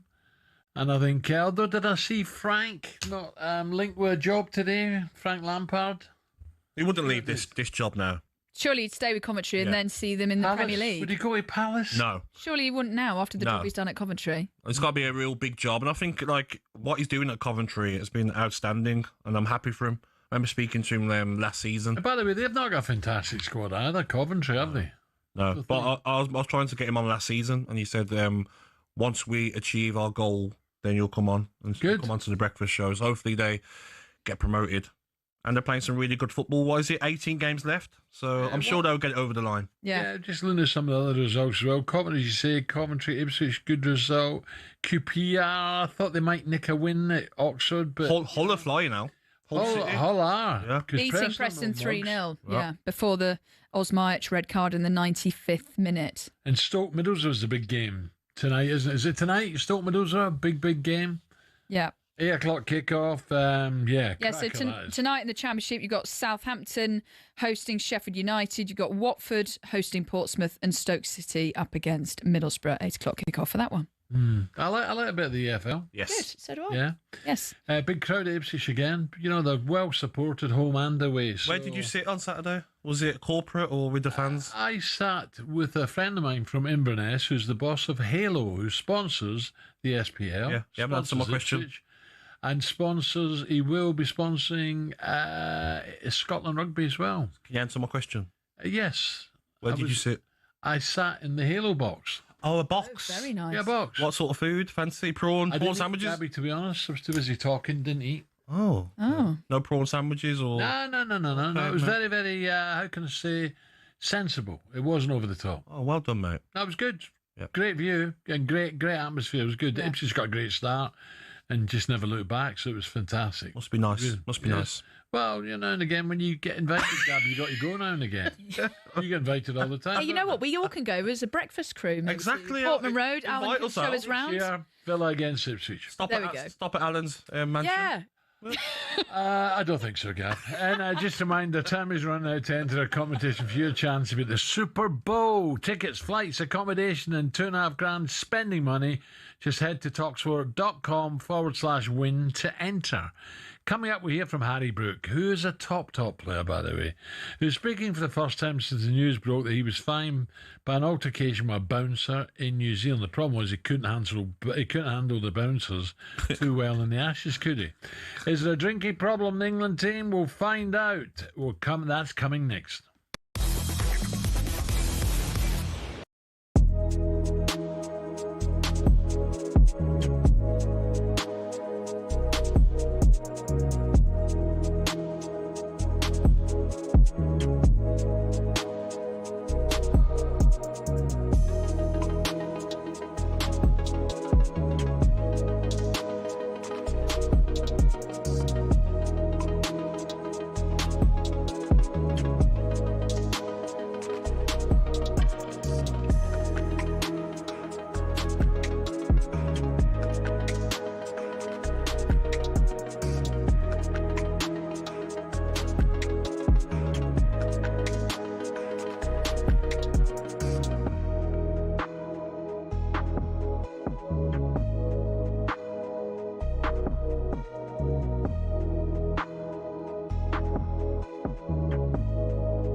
It's not often you associate fan power with Chelsea Football Club, but one of the shining examples of it lies with a group called the Chelsea Pitch Owners. And they've proved to be the thorn in the side of owners past and present who've been dead set on moving stadiums to a larger, more lucrative piece of land. Essentially, the supporters group holds the freehold to the land on which Stamford Bridge sits. Former owner Ken Bates set it up at a time where some unruly property developers tried to evict the club from their ground. In order to prevent this, he established the CPO as a company that owned the pitch and offered the fans the chance to buy a share for £100. As well as that, they also own the rights to the name Chelsea Football Club, so if any owner wants to take them elsewhere, they can't be called Chelsea without the approval from the CPO. Now in 2011, Roman Abramovich tried and failed to move them away from Stamford Bridge, and this has set a precedent for Todd Bowley and the current power brokers at Chelsea. They know any plan which involves moving from Stamford Bridge will require CPO approval from the now 13,000 fans who own it. There are fans who are concerned that if they stay at the bridge, they'll be left behind their domestic and European rivals who are moving to more commercially successful stadiums. But for the heritage and history lovers, Stamford Bridge is one of the iconic English stadiums, and to move away would be a grave mistake. It might not be as flashy as others, but stadiums like it have something about them that cannot be replaced. One thing's for sure, if Bowley wants to take Chelsea away from their home, he'll have to go through the CPO first.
What do you think about this? Because it's been playing on my mind the last 24 hours. This Brooklyn Beckham situation, the Beckhams. What's your? Don't read it. What's your honest thoughts though when you heard about it? Don't read it. It's nonsense. Absolute garbage. Why is it nonsense?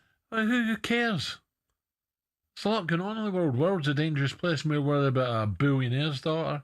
Mm-hmm. Listen, maybe a nice kid. I don't know. And what do you think about like Brooklyn coming out with the comments about what all his dad's probably done for him over his life? What he has done or hasn't done? No, but what David Beckham's probably done for all his kids, and then one of your kids comes out social media and sort of like the comments he made about the family. I'm sure privately David's had a word with him. You know what I mean? But it's just, I'm sick of reading stuff like this. I agree. It's absolute nonsense, honestly. I said it yesterday. When you see what's going on in the world, what people are waking up with, health problems, money problems, and you read all that, you're like, privilege. Just shut up and get on with it. I think the world's a dangerous place, Gab. I'm not going to get political, but I think it's worth. You can do. We're allowed political. I think it's worth mentioning. You know, Trump, what he's up to, Green. Why has it got to this? Why couldn't they just gradually move more American troops in there? What's your thought on Trump though, spitting his dummy out and trying to charge everyone, even allies like us, 10% more?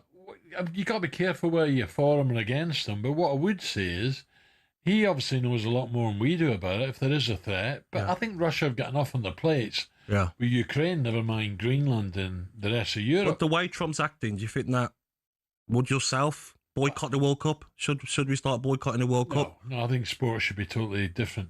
Like the Chagos Islands, that's suddenly coming around again. That was another dopey idea. Yeah.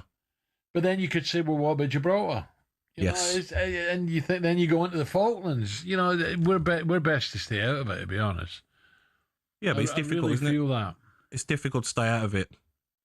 Well, it is, but I think, I'll say again, so the world's a very, very dangerous place. The Chinese embassy, not far from where I live. A cab driver months ago told me, well, they don't get... I'm serious. We went past it, drove past it. He said, I hope they don't get their way. I went, what are you on about, mate? He said, in there, the Chinese embassy, you know, there's a lot of cables under there.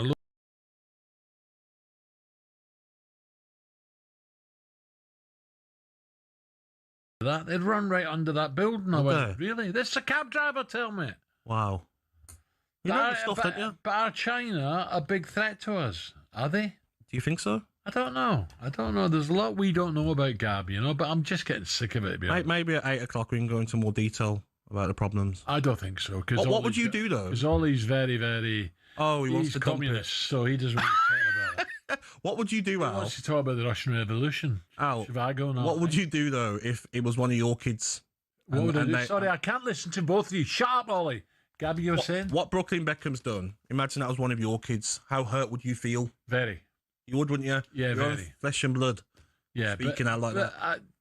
But just to knock it in the head, I'd have said to my kids, hey, guys, you know what you're doing here? You know, you don't want to be in the newspapers every day. No. Come on, you don't need this. Yeah. Just go and have maybe not a normal life because they're very privileged. Yes. But you don't want to be, you know, catwalks and front pages of papers and all that. You don't want that, do you? Yeah. Cut out the catwalks. You want your own life. Yes. You want a bit of privacy, Gab. They've got enough money for 20 lifestyles. Exactly. Let's go to Suffolk. No, anyway. And relax. And you got to ask yourself as well, with the greatest respect to David, who I like David. Yeah. You know, David's there at Davos, you know, looking for, we're talking about change, climate change. Climate change, yeah. How do you get there? How's that private jet, David? Yeah. Now, this is talkSPORT Breakfast. With me, Brazil, Gabby Agbonlahor and Arnold Clark's real sale. There's huge savings to be had over 20,000 used cars. Now, cricket in England are in Sri Lanka as the World Cup preparations get underway. You can hear every ball. It's all live, by the way, on talkSPORT 2.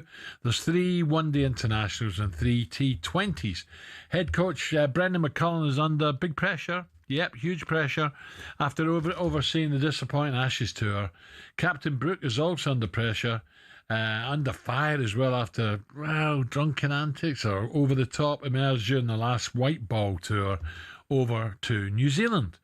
Harry has this morning spoken to the media regarding that incident with a nightclub bouncer back in November, the night before an England game.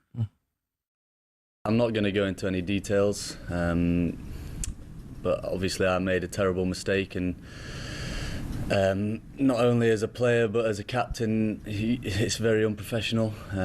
I should be leading from the front and showing the players how it should be as a professional cricketer and a captain. And if they'd have sacked me from being captain, then I'd have been perfectly fine with it as long as I was still playing cricket for England. Do you feel like you're lucky to still be in the job? Probably slightly, yeah. But like I say, I'm just. Even if I had have been sacked, I'd have held my hands up and said, "Look, I made the mistake," and I'd have been perfectly fine with getting sacked from the job as captain as long as I was still playing cricket. Yeah, I don't think it was just Harry, was it? But listen, he's a top player, and if he learns about his mistakes and gets on with it again, then he will go down. You know, he could easily go down in history as one of England's greats. Yeah, Alan, that's, they're not robots. They're away for a long time. I remember hearing Harmy talk about it a couple of weeks ago. So, I mean, there's a lot on your mind. You're away from your family. But I think that's what I think most of the Barmy Army and people who spend good money to watch England all over the world will understand. Yeah, of course they can have a drink, but there's a time and a place. Don't you sound like a hypocrite saying that? Who? You.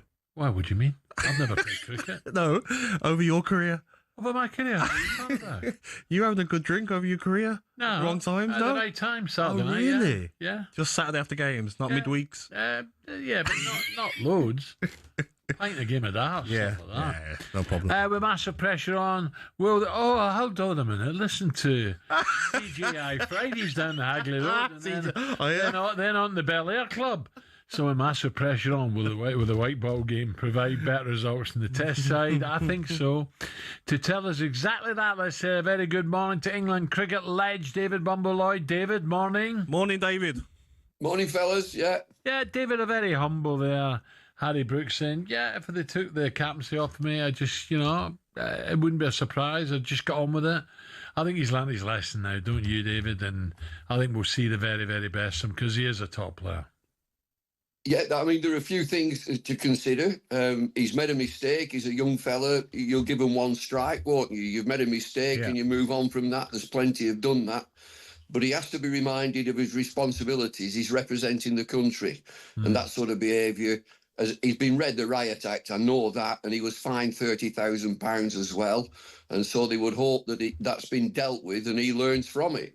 Has the game changed that much, David? I remember going into a wine bar in Hale, Lancashire. You probably know it well. Bakers and the Griffin. All the boys are in there. I think Essex lads were in there as well. And they were right at it. This was, a day or two before the game. Yeah, a day or two before the game. Now, this is an international match, and it's the night of the game. It's the night before the game. So, there's a difference there.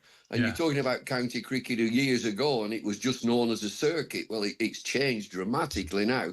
And I'll tell you why, because there's so much money in the game, and there's an obligation that the players are paid pretty well now. And back in the day, it was more of a hobby and a vocation and a privilege to play county cricket. I was there myself, and, I didn't make any money playing county cricket, but you know what your obligations are when you play international cricket. Yeah. David, when you were in charge, did you give the players a curfew? Do you think it's needed? No, I didn't. All I said to our lads, and they were fine. I had a good bunch of guys. I said, never do anything that your mother and father won't stand up and say, well, that's my lad. And, they've got families, they've got mortgages. The bottom line is you're representing your country, and with that comes responsibility. What about the forthcoming World Cup then, David? Where do you think England are? There's Sri Lanka coming up, the World Cup. England, can they get to a final? Can they win it? Well, they won't be favourites by any stretch. I think that you look at India as the home team. I think Sri Lanka will be, New Zealand will be right up there. South Africa are red ball world champions. Australia will come with something. And if you want an outsider, Afghanistan. And so the best thing about England, what I see, is that they're going to be prepared. They're in Sri Lanka. They're going to play 6 matches, 3 T20s, 350 overs. So they're getting used to conditions and they're giving themselves a chance. But I don't put them in the top 4. I wouldn't have put them at top 4. But, you know, anybody can beat anybody at T20 on the day. So you need your A game. And if they can get their A game, they will be competitive. Yeah. I will look forward to it, David, definitely. And let's hope it's a lot better than what the Ashes turned out, that's for sure. I'm sure it will be. Yes. David, thank you. Thank you, David. David Lloyd. Thanks, fellas. Don't forget here, live commentary starting tomorrow of England's white ball tour to Sri Lanka, preparing for next month's World Cup. Download the free talkSPORT app and swipe over to talkSPORT 2 to hear ball by ball action. You can also listen to the following on podcast after every day of the tour. Right, it's coming up 7:45, still to come. Superstar Breakfast preview on talkSPORT with Travis Perkins. Doing what matters for the trade. Find your local branch at travisperkins.co.uk.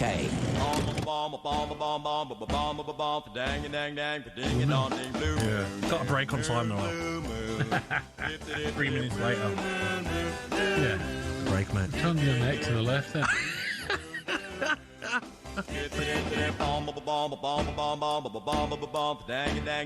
Right, City fans, what on earth is going on? Has Pep lost his touch, the Midas touch? Will Gay make all the difference? 03717 223344. Get your calls in, we're taking them at 8 o'clock because we need to know, was last night the beginning of the end of Pep, or are there other things that need to change? Would you reckon? Gabby's called him checkbook Guardiola this morning. Is that fair? That was a look ahead, all thanks to the brilliant Travis Perkins. Superstar Breakfast preview on talkSPORT with Travis Perkins. Bricks on bricks on bricks. Over 40 million available to order with delivery to site. That's one less thing to worry about.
9 minutes to 8 o'clock, talkSPORT Breakfast with Gabby. Now, what do we know this Tuesday morning? According to our producer, not a lot. Erling Haaland has criticised he and his teammates for the performance in the loss to Bodo Glimt. By the way, if you've not seen the goals from Bodo, a couple of crackers. The big Norwegian says all I can do is apologise to every single City supporter who travelled today because it's embarrassing. Honestly, I don't know what to say. Sorry, because I just don't have the answers. Sorry. City fans, is an apology enough? 03717 223344. Did you see it coming? That's the number to call. Now, Luke Littler, happy birthday, Luke. Won the inaugural Saudi Arabia darts. The Masters won an emphatic 8-5 victory over Van Gerwen in the final. And the Australia Open tennis, God, we have to talk about this, is now well underway down in Melbourne. It's not been a very good morning for the British players. Let's head to our man on the ground, down under, Will Hobbs with the latest.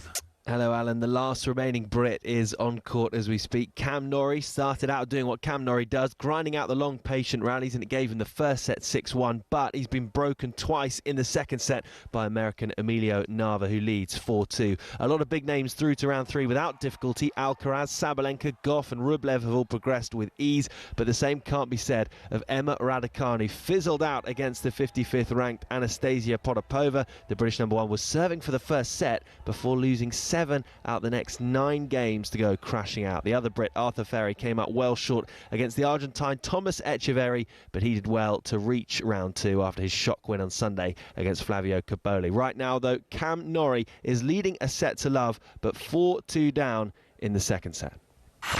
The Australian Open update on talkSPORT with TNT Sports. Stream every set live on Discovery Plus or watch TNT Sports channels on EE, Sky and Virgin Media. Subscription required. 18 plus. Terms and conditions apply. No, not good news this morning, and I don't think Katie's got good news either. Katie, morning. What's happened? Good morning. Yes, Jack Grealish could face months out with a foot injury.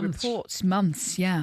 Reports say it's a suspected stress fracture for the winger. Gabby, you're good mates with Jack. How gutted are you for him? Another spell on the sidelines in a World Cup year too. Yeah, I think it's, disappointing because in his mind you would have thought, I've still got a chance. I've still got a chance of impressing the manager, Thomas Tuchel. There was a clip of him speaking to him in the tunnel after the Villa game.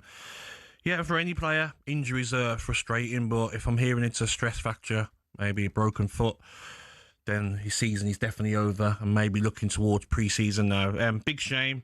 But I'm sure he'll come back strong. Still and young. He'll have to probably go back to Man City, yeah. Won't he? Yeah, I can imagine so. When you're on loan and you got an injury for that long, you go back to your parent club. Just frustrating because he's enjoyed his time at Everton for sure. Does that mean his World Cup is over? Yeah, it has to be. With a stress fracture in your foot, broken foot, I don't think he even runs again this season. That sort of injury will definitely keep him out. You've got to remember, we only got 3.5 months left of the season. So we don't know how he's done it. It was a training. I must be training. Game or what? He was fine in the Villa game, so he must have been in training. But definitely, I think his season is over and frustrating because he done decent. Everton fans loved him. David Moyes enjoyed him being there, and it'd be interesting to see what happens in the summer now. I tell you who else is out as well, which is real bad news for the leaders in Scotland. Hearts, Shanklin's out, centre forward. Gosh. Top goal scorer. He's out now. I can't remember what it is, but I think he's out for several weeks. Yeah. Big news that. It is north of the border, Gabby. I just said it is. I'm not being sarcastic. Don't smile like that. I could never tell if he's being sarcastic or not. No, I can. That is big news up north of the border. It's big news, Gabs. Big news. Have some respect. Yeah, let me check. Exactly. Okay. The papers. Let's return to Jack then, shall we? Where does this leave him now? And is Everton where he stays long term? I think it all depends. He's got 1 year left at Manchester City. I'm sure if he leaves City, he'll be on obviously a permanent. So will City want? Because I'm sure the fee would be for Everton for permanent. I'm sure it was was it 30, 40 million maybe?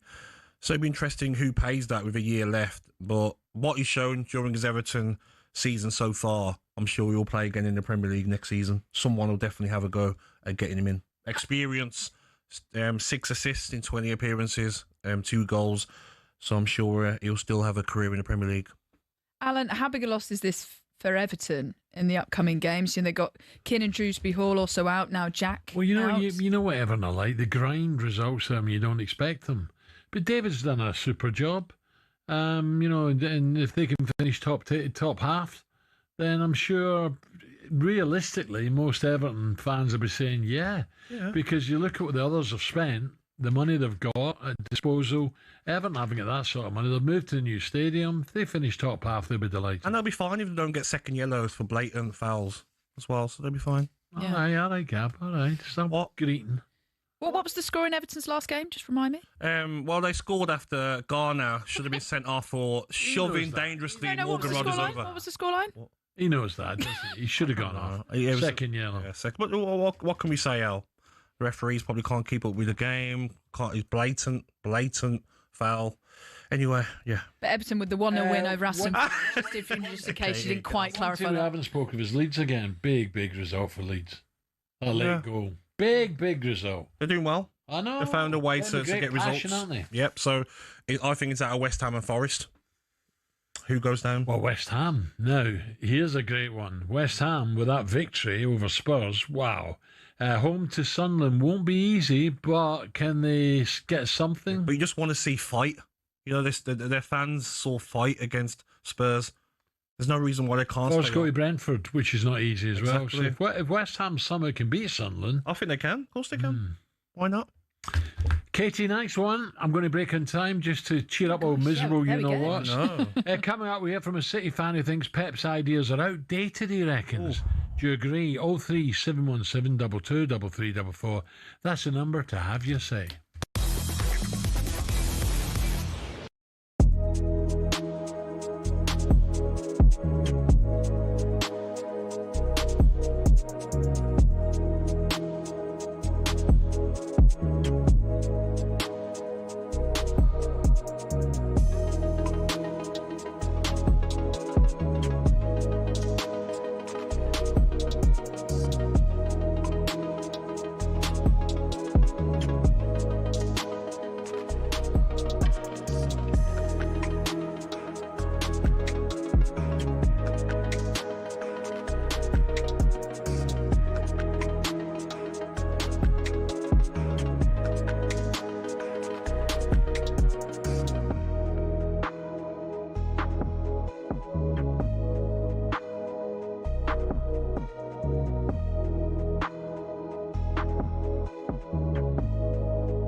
Knows there are 20 managers in the Premier League, yeah?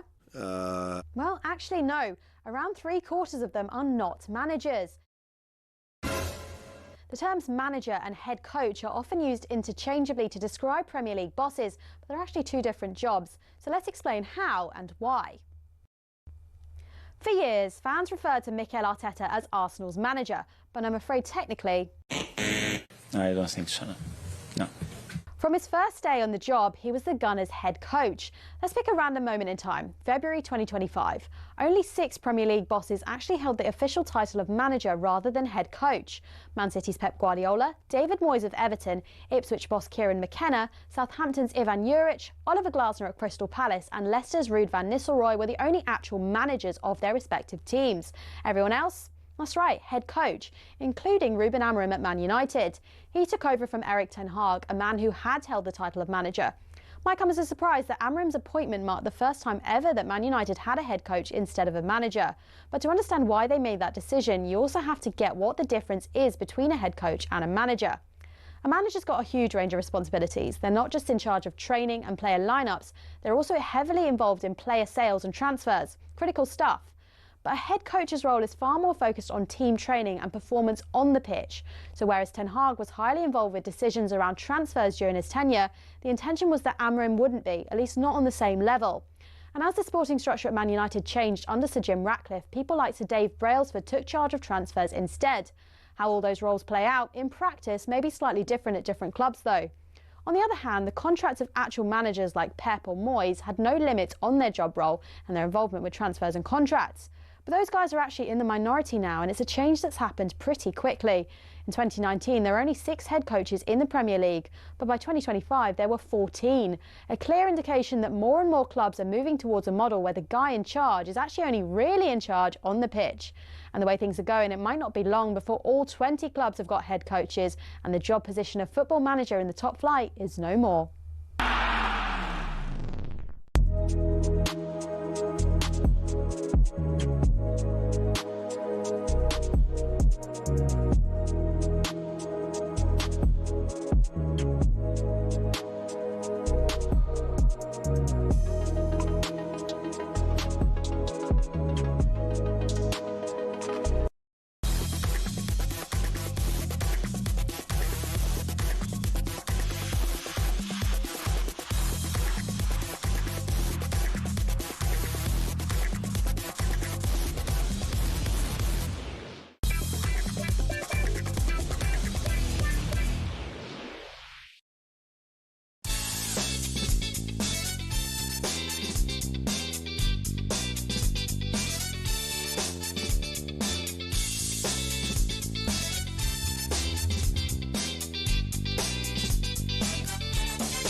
Okay, 3 minutes after 8 o'clock, talkSPORT breakfast with me, Brazil, and Gabby and Arnold Clark, saving your next car on the real sale. It's the UK's biggest used car sale.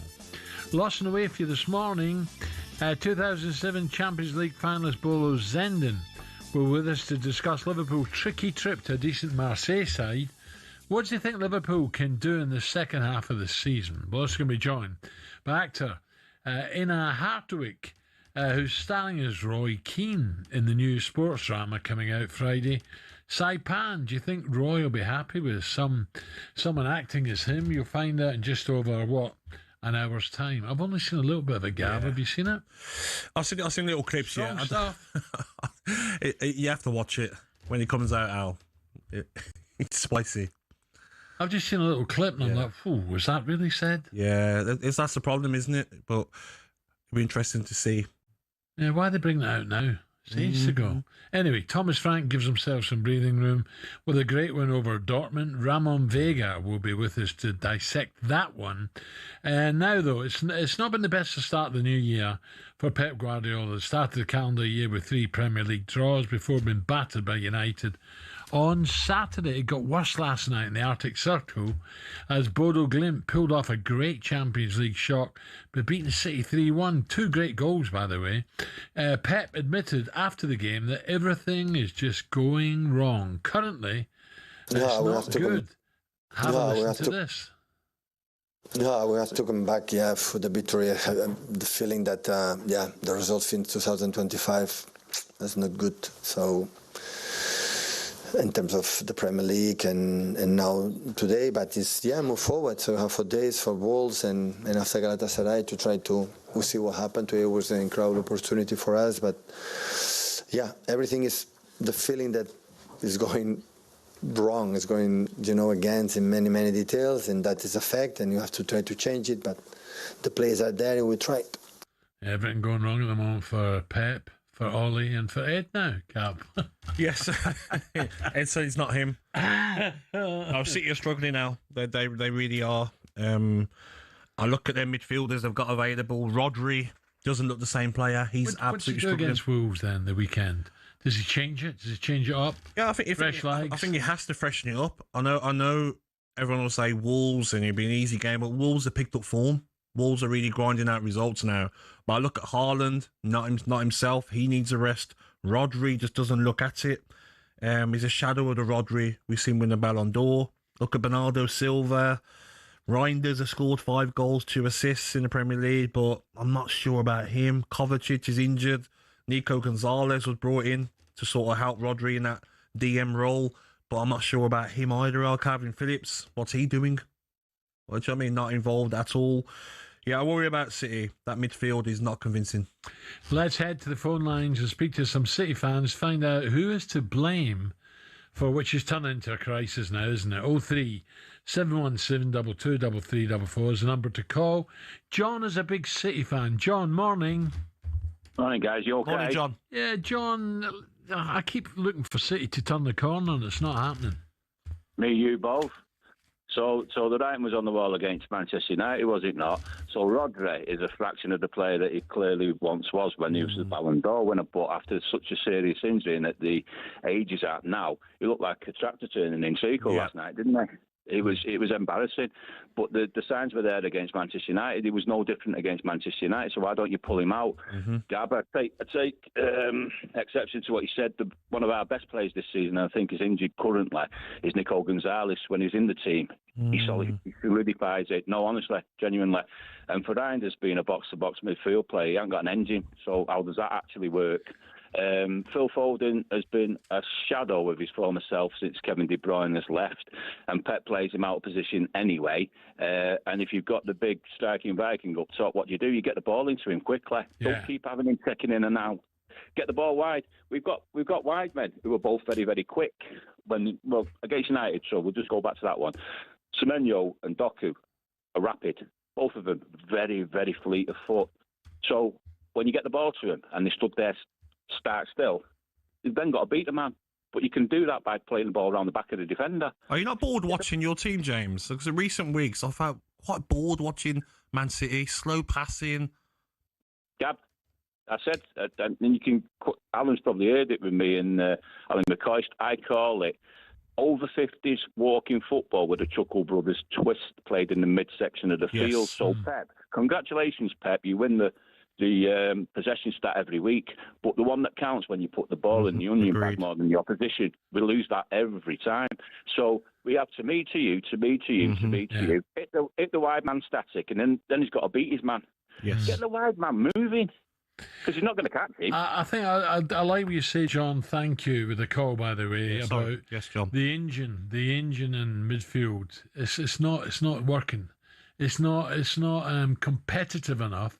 They're all right on the ball, but when they lose it, to get it back quickly. Remember City when they're at the height? Yes. They used to lose the ball. They get it back as quick as possible. Pep's side's always done Bernardo Silva has been outstanding for Manchester City, but he's not the answer in that midfield for me anymore. Oh, no. He's a very good player and he can play certain games, but he's not going to win the ball back. Got found out again against Manchester United. Didn't play last night. But I look at the rest of the midfield and I'm just like, that isn't a midfield that's going to really scare Arsenal. It's not a midfield that wins the Champions League either. No chance. Okay, let me take another. James is a City fan. Morning, James. Morning, James. Morning, lads. How are we? Good, James. Well, I'm not saying Pep's had it. It's time for, to go elsewhere because he has been wonderful, fantastic, but things are not good at the moment. No, and I went to the City versus Brighton game. It was my first City game in 6 years since Cardiff. when we beat them 2-0 at home. And I watched the full warm-up, and I just feel we're a bit complacent and naive now. Because I watched the full warm-up, Brighton, they were running drills, they were with the team, everyone was doing exactly the same thing. Like, you had the bench and the first 11 running the same drills, united as a team, there was cones out. City come out, they're being really lazy with the ball, they're giving the ball away, and they're only doing circles, and a lot of them were complaining because one of them hit the ball out of play. And I just feel like, we're Man City, we're just a bit complacent and lazy. And this is like half an hour before a game, and everyone's a bit lethargic or on the back foot just in training when it's just your own squad. So how do you expect 20 minutes later to come out and be sharp as anything? James, can they turn that around? Is it over because of Arsenal have a little wobble and City put a little run together? But can they put a run together without losing a game in the next 8? Not without a mindset change. Not without a mindset change, because the culture, I feel, is a bit lazy at the minute. Obviously, over the past 10 years, we've been phenomenal, best team in England for large portions of it. But right now, the way just the warm up and the mindset of it, yes, we've got outstanding players, but talent without hard work doesn't win games. All right, James, thank you. Let's take one more. Lee's a Man City fan. Good morning, Lee. Morning, Lee. Morning, fellas. You all right? Good, thank you. Lee, what do you reckon? What's going wrong? Well, I think there's lots of elements to it, aren't there? But I think there is a tendency sometimes that we try and over-diagnose problems and think, it's like this deep spread, loads and loads of things, kind of big reset needed. The reality is, only a few weeks ago, we were 2 points behind Arsenal. And Alan, you just said it. We had a really, really good run. Now, that coincided with a completely established back four. We were playing the same back four every week, and we had Nico Gonzalez, who was protecting him in front, and that released the rest of the team. Since that entire back four is injured, all of them. There isn't one of them that's in that starting lineup, and Nico Gonzalez is injured, and we know Rodri is nowhere near back up to speed. And when you lose all of that in your back end, the whole balance of the team gets knocked out, doesn't it? So there's absolutely a chance over this next few weeks with the new legs in, bit of a refresh of energy, and try and get some of those injured players like Nunez, who had a struggle at first, but he's done so well at right back this season. We've had Nico O'Reilly, who's done so well, but he's been injured and carrying a knock. We just need to get a bit more stability back in that back line, and it'll come good again. But it's how much water we take on in the meantime. We can't afford to lose many more points. Otherwise, it'll be too little too late. What about Haaland? I don't think it's as bad as we think. Haaland's looking very frustrated, isn't he? Yeah, Haaland definitely, and he's always been like this. And I have to say, there is a pattern with Haaland that every season, the first half of the season, he's on absolute fire. And then you start to see, because we overuse him, because we haven't got a good second choice, you start to see, after Christmas, those numbers start to, and that even in the first year when he set the records, you have a look at the profile of the season. In the second half of the year, it dropped off massively. Scored one penalty in his last 8 games. It's not like him, is it? Exactly. It's not like him. He's overused and under facilitated, if you like, for the style of play that he needs to play. Yeah, Lee, let's see what happens this weekend. Thank you, pal. Lee, the City fan, coming up. Right, what we got? We've got plenty coming up, actually. Coming up, 8:14. We will talk. We'll take more City calls as well. We'll have a look at that Roy Keane, the new film coming out. It's an interesting one. Bolo's ending. Ramon Vega. Tottenham, big result against 10 men. The German side last night. Dortmund. Can Tottenham now suddenly get going? There's a lot to play for. Burnley away. Can Tottenham go and win that? Of course they can win. It won't be easy. Yes. But they now have to get going in the Premier League. We'll talk to Zolo a little bit later on as well. Liverpool, big game. Yes. Ali's down there. Massive one. For the telly tonight, down in Marseille. Not an easy place to go for Liverpool. Tonight. Do you really? Yes. Right, we'll talk about that as well. And your calls, we'll take them as well. Coming up 8:15 on talkSPORT.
tune now. Bee Gees to begin with. Was it? What version's better? Bee Gees. Really? Yeah. This is Boyzone. Was it from the New York mining disaster? I think the Boyzone one's better out. He didn't even know it was the Bee Gees. So how can you say that? I've heard it. You're a liar. Boyzone would top out. This is a better version. You're a liar. Oh, you like your little cigarette hold on there, do you? Your lighter? Tune this was. Yeah, all right. I was at school. Better words by Gabby's favourite band, Boyzone, there, which we're playing because kids have revealed their words of the year. God, here we go. Peace came out of top. AI came in second, while resilience was third, and almost half of the kids chose my new favourite phrase. Yeah, all right. 6-7 is the slang word of the year. Annoying. And it's really simple to do, Gab. You just move your hands up and down and say 6-7, 6-7. What does that mean? I don't know, mate. And it's really traumatising me whenever my youngest kids do it. So can we move on to something else rather than 6-7? And peace? What's that got to do with it? What my kids say a lot is, oh, that's a stretch. Whenever I say something like, you're misbehaving, no, that's a stretch. I don't know what it means. That's a stretch. What does that mean? What does it mean? I don't know. I think it means like, I think you're overreacting there. Something like that. I don't know, Al. But in second spot, Al, was aura. What do you think that means, Al?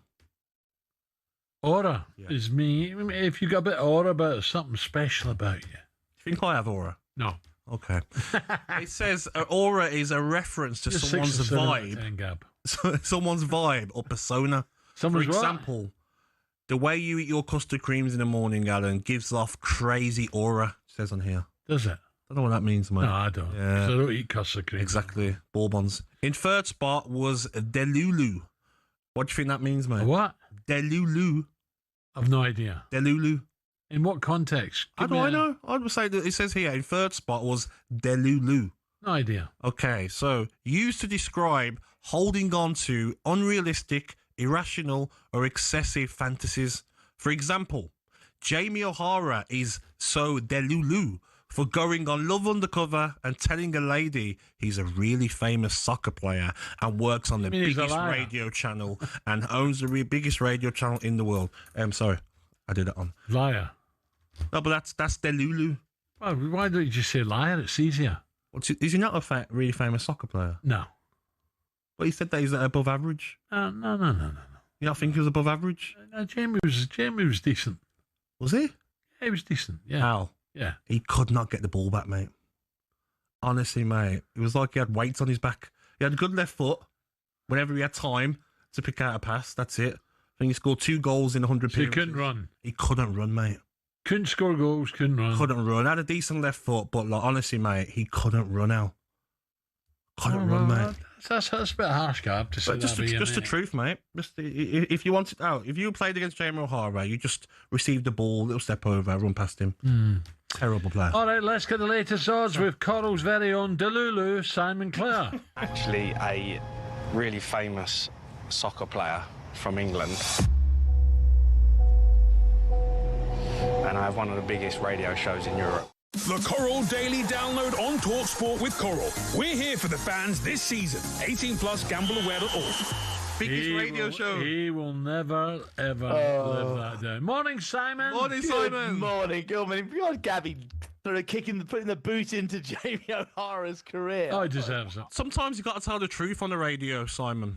That's what you got to do. Sometimes you can be nice. I mean, just talking about slang words. Actually, my daughter, she's 20. She'll say something's cold, and that means like cool or impressive. Yes. Oh, that's cold. Yeah. Oh, that finish was cold. Yeah. Like if you scored a great goal, that was cold. That was cold. No way. That's surely the opposite. You just got to get go. That's hot. What a strike.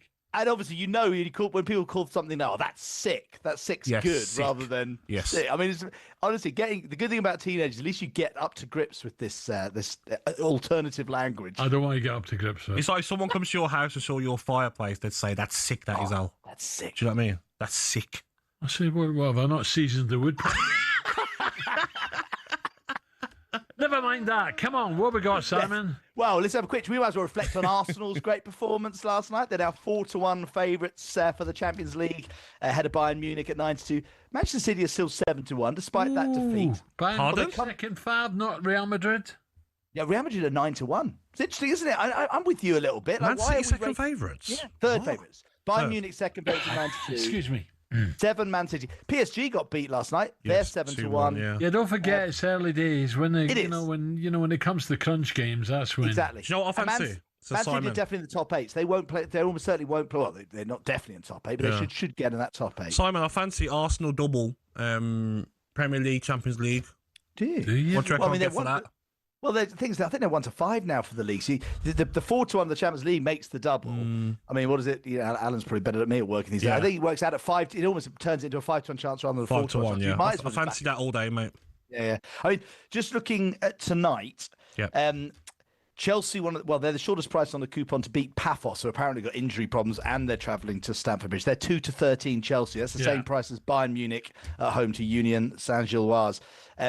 3 points gets them up into the cusp of that top 8, which means no playoffs.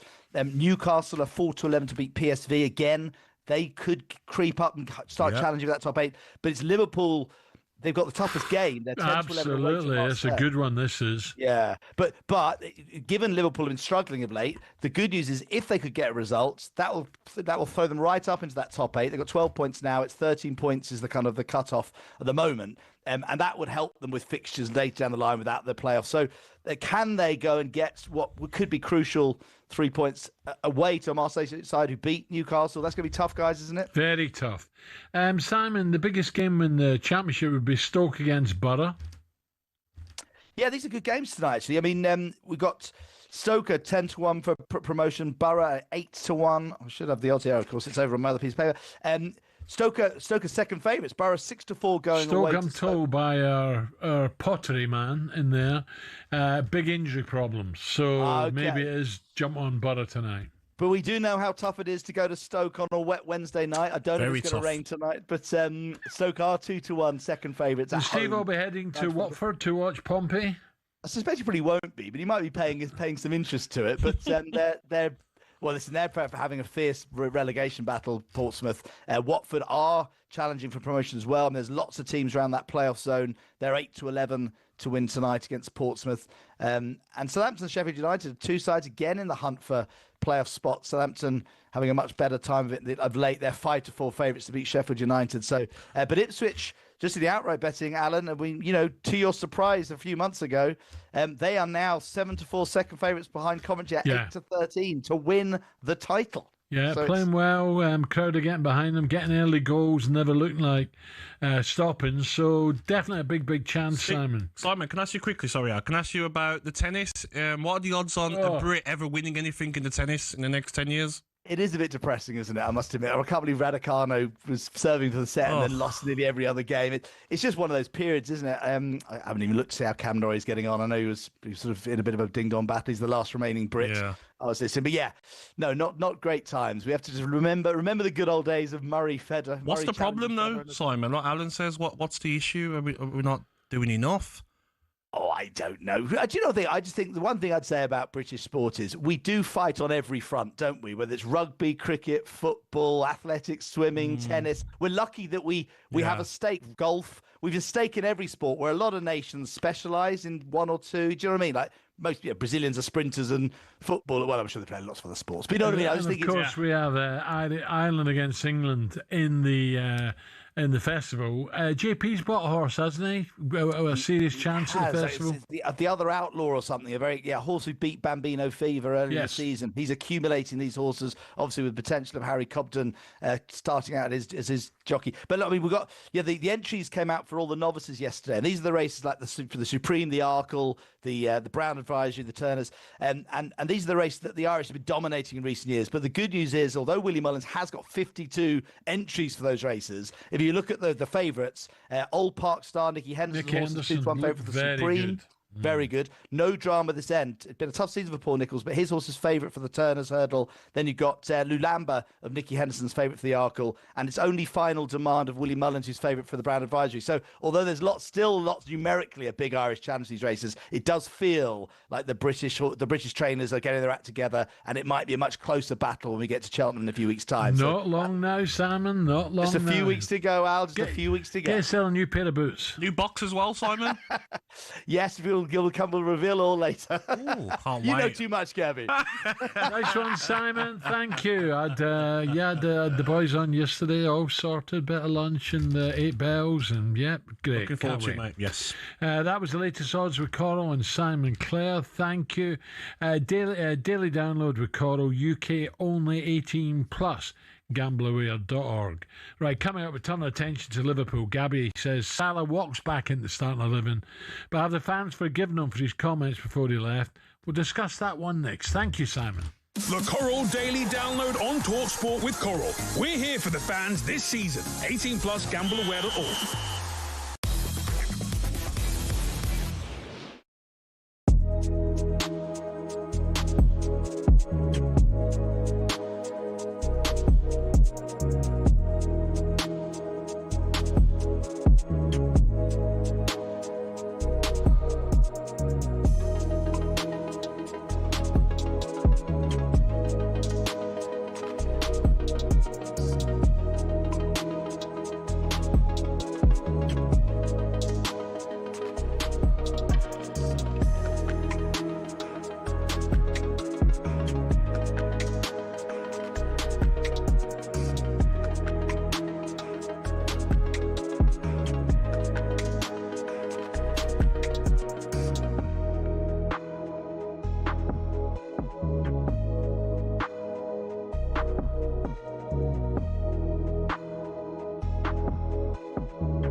Shin pads are a footballer's best friend. Even if players like Jack Grealish do wear such small ones you can barely even see them. But what's the story with shin pads, and are there actually any rules on how big they should be? It all started with cricket, actually. Cricketers had been wearing shin pads since the 1700s. It was thanks to this guy that shin protection made its way over to football. Meet Samuel Widdowson. He was a cricketer and a footballer. He played for Nottingham Forest back in the late 1800s, and he wanted a way to protect his legs from nasty tackles. Naturally, his mind drifted to his other favourite sport, where players had been wearing these pads for a century. Story goes, Widdowson cut up his cricket pads and popped them on before taking to the footy pitch. His Nottingham Forest team then began wearing them from 1887, and the first known use of them in a match was in 1894, in a match between Newcastle and the then Woolwich Arsenal. Eventually, FIFA clocked on that this kind of protection was pretty important for footballers. And so, in 1990, basically 100 years after Widdowson first put them on, shin pads were made compulsory. It became part of Law 4 of IFAB. That's the body responsible for setting the laws of the game internationally. But the law doesn't actually specify anything about measurements of shin pads. It just says they must be made of a suitable material and be of an appropriate size to provide reasonable protection. It's really vague, even though there have been calls for it to be changed. But for now, that's why Grealish and co can still get away with these ones, which are no bigger than a credit card and which seem to offer little to no protection whatsoever.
(25-9) talkSPORT Breakfast with Arnold Clark. Saving your next car on the real sale. It's the UK's biggest used car sale. Pardon me. Gabby alongside me. Right, we just mentioned it there. Let's get an update from the Aussie. Oh, God. I can't get excited about this. Oh. The Australian Open tennis watching for talkSPORT is Will Hobbs. Morning, Will. Morning, Alan. It's not all doom and gloom just yet. Britain's last hope in the singles, Cam Norrie, is impressing against the American Emilio Nava with steel, grit and clutch control in the big points. He faced set points in the second set but forced the tiebreak, which he won comfortably after taking the first set 6-1 on Rod Laver. Meanwhile, home favourite and 6th seed Alex de Minaur is on serve in the first set against Medjedovic of Serbia. Earlier, a rather dismal showing for Emma Raducanu, who despite her promise in round one lost with a whimper 7-6, 6-2 to world number 55 Anastasia Potapova. Potapova will face Sabalenka next, who came through in rapid time, as did Coco Gauff. Carlos Alcaraz also dominated, but qualifier Arthur Ferry's surprise run came to an end as he was outclassed by the Argentine Thomas Echeverry. So Raducanu and Ferry gone, but Norrie looking somewhere near his best. The Australian Open update on talkSPORT with TNT Sports. Every set exclusively live on TNT Sports. Subscription required. 18 plus. Terms and conditions apply. Thank you, Will. So not going well in the Aussie Open for the Brits, but forget the tennis because time is running out. To enter our competition with your chance to be at the Super Bowl, tickets, flights, accommodation and $2,500 spending money, just head to talksport.com/win to enter. Ali's tried to enter 10 times, but we told him he can't because Reviv won't let him spend any more time away. Gabby, into it yet? Not yet. Yeah, I've watched a few, but I'm not excited too much yet. No, me, I'm the same, mate. I'm the same. Looking forward to tonight, though. Really looking forward to it. Who's the game? Marseille, Liverpool tonight. I'm talking about NFL. Yeah, and I'm saying I'm looking forward to. I can't get into NFL, mate. I can't. Not at all. You know what it is. There's that much football out to watch, and other sports that we cover more. To go and watch NFL now, I think my missus would say, okay, enough. Like this time of year is interesting. You get the different parts of America they play. You know, one game it's snowing and you go down to sunshine the other. My friend was watching it and he said he was up to like 5 a.m. Marcus, how is he? Don't bring Marcus up. Leave Marcus alone. We've never been the same after you ruined our friendship, mate. Your mouth. Let's head back to a huge night of football tonight. talkSPORT 2, if you want to listen to Newcastle PSV, good game. Must-win game for the Toon if they want to reach the top 8. While on talkSPORT, Liverpool could leapfrog Spurs up into 4th, but it's not going to be easy. If they leave Marseille with all 3 points, will not be easy down there. Will Salah play? For the first time since the 13th of December, could he be back in the starting lineup? His boss, Andy Slot, was asked how he sees Mo's relationship with the club now. He's back from AFCON. As normal as it's always been. There was only one exception, and that was the game against Inter, where I didn't took him. But for all other games, he was there. And in the last game, he was at Liverpool.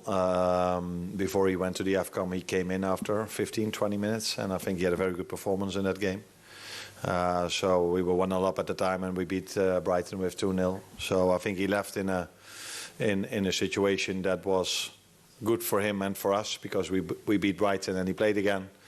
And then he went to the AFCON, again did what he usually does, scoring goals. Unfortunately, he couldn't win the tournament, but yeah, there were other very good teams in that tournament as well. But got to the semi-final, and now he's back with us. And of course, I spoke to him today, and I'm happy to have him back, because, as I said, this season I've only had two wingers who would tell me that's their favorite position, that are able to play more than 100, that have played more than 100 minutes in the Premier League, and that's Mo and Cody. There you go. So I think it's a big game. I really do tonight for Liverpool. Yeah, because no one wants the playoffs. You don't want those 2 extra games out. You don't know who you can get in the playoffs. There could be some top teams. Look at Barcelona. Barcelona in 15th position. They could easily be in the playoffs. So you want to avoid that. Incredible. Get a win tonight, and your game next week, you can relax a little bit more. But they play some good stuff, Marseille. Some very, very good players. So it's going to be a tough game. That atmosphere as well. It's one of the hardest to play in. And their record isn't great in France either, Liverpool. But a part of the country I've not been down to Marseille. I've been round the bay a bit in Cannes, Nice, Monaco and stuff like that, Yeah. but not Marseille. They've only won 1 out of their last 6 away games against the French side in all competitions. It'll be tough. It's not great. AFCON, just quickly, Yes. I've not had a chance to talk to you about it. It's a shame what happened in the final, wasn't it? Yeah, I was actually fuming watching it, because did you see the towel problem with the keeper? Go on. So the goalkeeper had a towel behind his goal, Mendy, Senegal, and the ball boys from Morocco and some of the security were trying to take the towel away from the goalkeeper. So the second choice goalkeeper for Senegal was guarding the towel. And they were wrestling him. At one stage, they were on the pitch while the game's going on, trying to get the towel. Ridiculous. So Morocco were trying everything they could just to try and get an advantage. And you're trying to take a keeper's towel. It's crying down with rain, and the keeper just wants to dry his hands, and you're taking the towel. I didn't like that, and I didn't like Senegal walking off the pitch either. No. Okay, John is now to answer that question about Liverpool. Is someone that reached the European final pool back in 2007. A big fan of his compatriot Slot. A very, very good morning to Bolo Zenden. Bolo, morning. Morning, Bolo. Good morning, guys. Bolo, it's a game, it's a tricky game down in Marseille, and it's a game that I think Arnie needs a good result here. It's going to be really tough for them, to be honest, to travel down to Marseille. It's a difficult place to go. Just like you mentioned, it's rather hostile if you go there as an away team.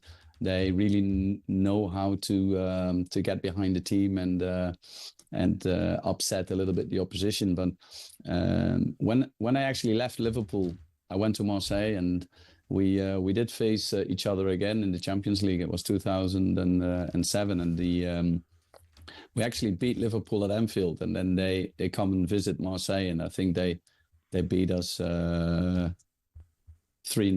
at home. So there is a chance. I remember Stevie G scoring a worldie. But no, it's obviously different times now. Liverpool definitely need a result.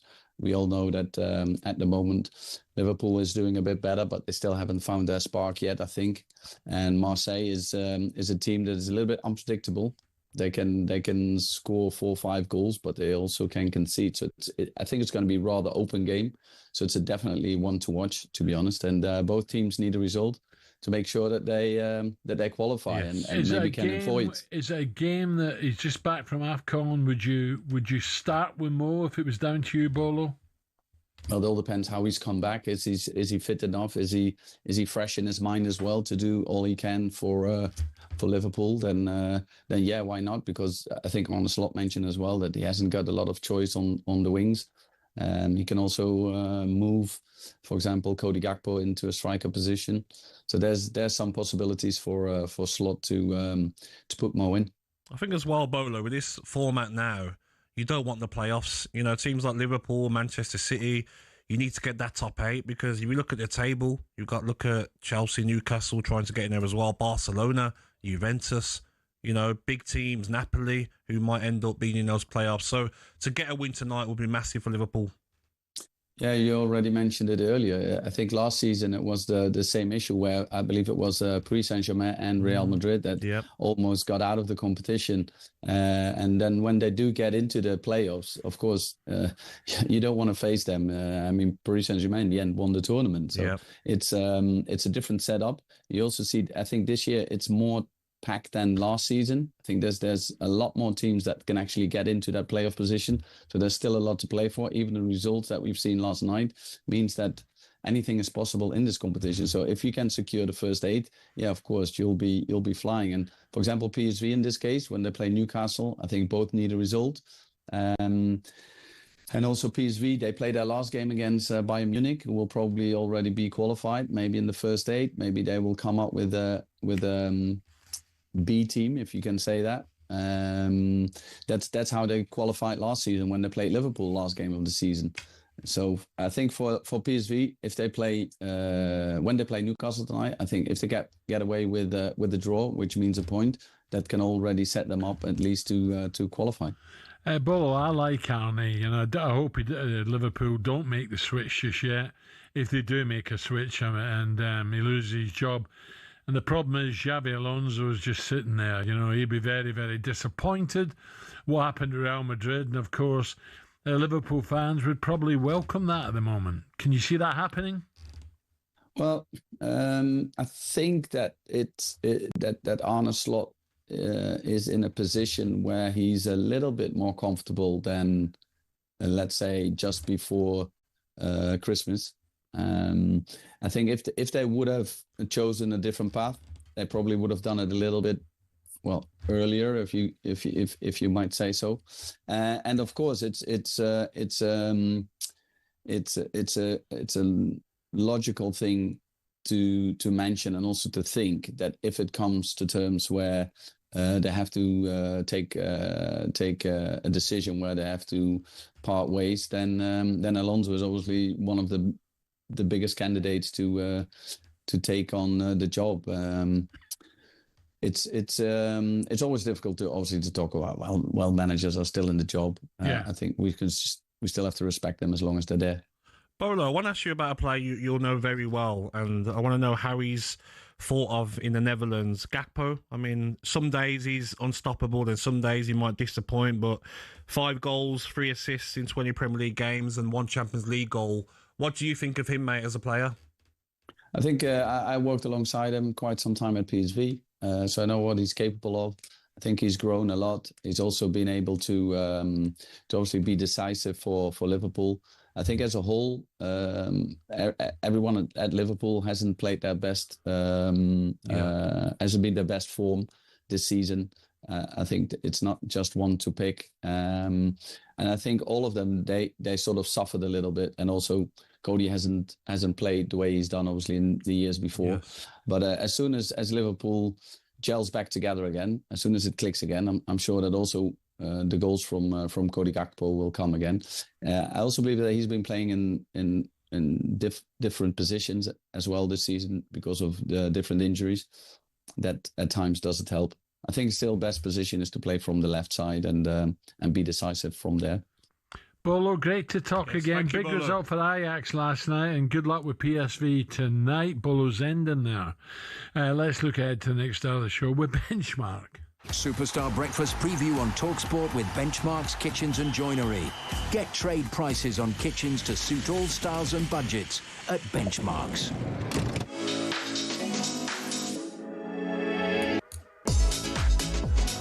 Bolo Zenden speaks very well, Raman Vega's with us at 9 this morning to review a win for Spurs at last.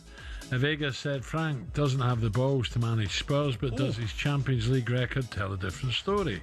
That was our breakfast preview with our good friends at Travis Perkins Hire. Superstar Breakfast preview on talkSPORT with Travis Perkins. With 250 hire branches nationwide, it's easy to hire at Travis Perkins.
7 minutes to 9 o'clock. talkSPORT Breakfast with Gabby. What do we know this Wednesday morning? Right, here we go.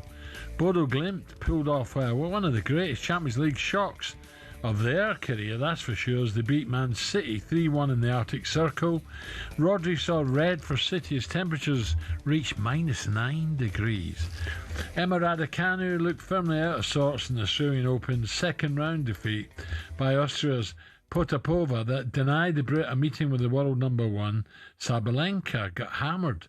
And Arsenal top of the Premier League, top of the Champions League, still in the FA Cup and the League Cup, but on the sports bar last night, the Chunk still found a way to criticise the team. This time looking at Eze. Have a listen. I call him a drifter, Josh.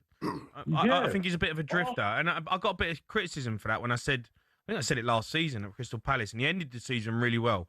I said he's a drifter. He's in and out of games. When he's on, he's on. He's good. You know, and he can perform. He is, yeah. But the problem with him, when you go to the next level, when you're at, an Arsenal, you can't drift. You have to be involved in the game, with or without the ball, 24/7. And I think that's the problem he's got. As a team. The Chunk there, who's he talking to? I don't know, Al. I don't know. But, caller, right? It was a caller. I get what Jamie's saying here, but when Eze is on the ball, he is so elegant and he's balanced and his movement, he makes it look easy. You can't just call him a drifter who plays one out every 5 games, can you? I know what Jamie, he wants to see him perform week in and week out. Yeah. I get that. But he's not a drifter. He's too good for that. No. And I think the problem with Eze Al is this season in Premier League, he's got 4 goals, 2 assists in 16 appearances. But when he scored a hat-trick against Spurs, everyone's, wow, Eze, great hat-trick, playing really well. But since then, he's only played 226 minutes of Premier League football. There's been 10 games since that game. And 4 of those games, he's not even come off the bench. Yeah, but the problem, Gab, is when you've got a squad, a system that keeps winning and winning and winning, why would you change it? No, but that's the problem, though. When you are in the team, you have to stay in the team.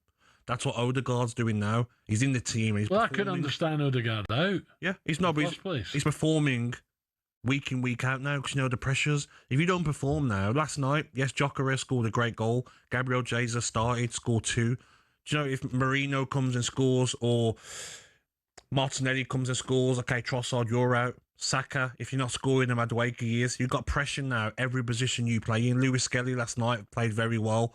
Doesn't get much starts now, but done himself proud last night. So Eze, whenever he gets on that football pitch now, needs to think, I'm not a Crystal Palace. I'm not the main guy. If I get a chance, I have to do more.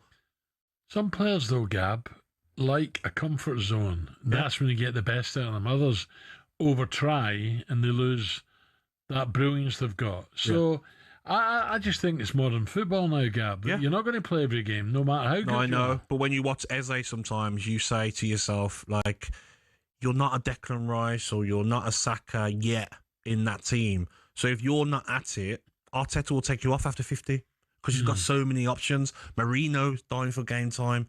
You've got Havertz coming back now. You've got so many players that if you're not at it, Eze, you won't play much football. So last night you done okay, but next time he gets a chance in the Premier League, if that's 15 minutes, 10 minutes, 20 minutes, make your manager's head think, okay, I want to start you next Can't leave him out, yes. Let's take a close look at the Arsenal. 7 points clear in the Premier League, 7 from 7 in the Champions League, 6 points clear. First leg lead in the League Cup semi-final, Wigan in the 4th round of the FA Cup. We'll ask Gabby around 9:15, 20 minutes, if this team can go on and win the quadruple, the treble, or maybe just a double. But up next, we'll take a closer look at Tottenham and whether Frank's Champions League form will keep him in a job. Okay, 2 minutes to 9 on talkSPORT, the Sports Breakfast.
knows there are 20 managers in the Premier League, yeah? Well, actually, no. Around 3/4 of them are not managers. The terms manager and head coach are often used interchangeably to describe Premier League bosses, but they're actually two different jobs. So let's explain how and why. For years, fans referred to Mikel Arteta as Arsenal's manager, but I'm afraid technically... I don't think so, no. From his first day on the job, he was the Gunners' head coach. Let's pick a random moment in time, February 2025. Only 6 Premier League bosses actually held the official title of manager rather than head coach. Man City's Pep Guardiola, David Moyes of Everton, Ipswich boss Kieran McKenna, Southampton's Ivan Juric, Oliver Glasner at Crystal Palace and Leicester's Ruud van Nistelrooy were the only actual managers of their respective teams. Everyone else? That's right, head coach, including Ruben Amorim at Man United. He took over from Erik ten Hag, a man who had held the title of manager. Might come as a surprise that Amorim's appointment marked the first time ever that Man United had a head coach instead of a manager. But to understand why they made that decision, you also have to get what the difference is between a head coach and a manager. A manager's got a huge range of responsibilities. They're not just in charge of training and player lineups, they're also heavily involved in player sales and transfers. Critical stuff. But a head coach's role is far more focused on team training and performance on the pitch. So whereas Ten Hag was highly involved with decisions around transfers during his tenure, the intention was that Amorim wouldn't be, at least not on the same level. And as the sporting structure at Man United changed under Sir Jim Ratcliffe, people like Sir Dave Brailsford took charge of transfers instead. How all those roles play out in practice may be slightly different at different clubs though. On the other hand, the contracts of actual managers like Pep or Moyes had no limits on their job role and their involvement with transfers and contracts. But those guys are actually in the minority now, and it's a change that's happened pretty quickly. In 2019, there were only 6 head coaches in the Premier League, but by 2025, there were 14. A clear indication that more and more clubs are moving towards a model where the guy in charge is actually only really in charge on the pitch. And the way things are going, it might not be long before all 20 clubs have got head coaches, and the job position of football manager in the top flight is no more.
Four minutes after 9, good morning, final hour coming up, talkSPORT Breakfast with Gabby and Arnold Clark's real sale, there's huge savings to be had and over 20,000 used cars, incredible, 20,000.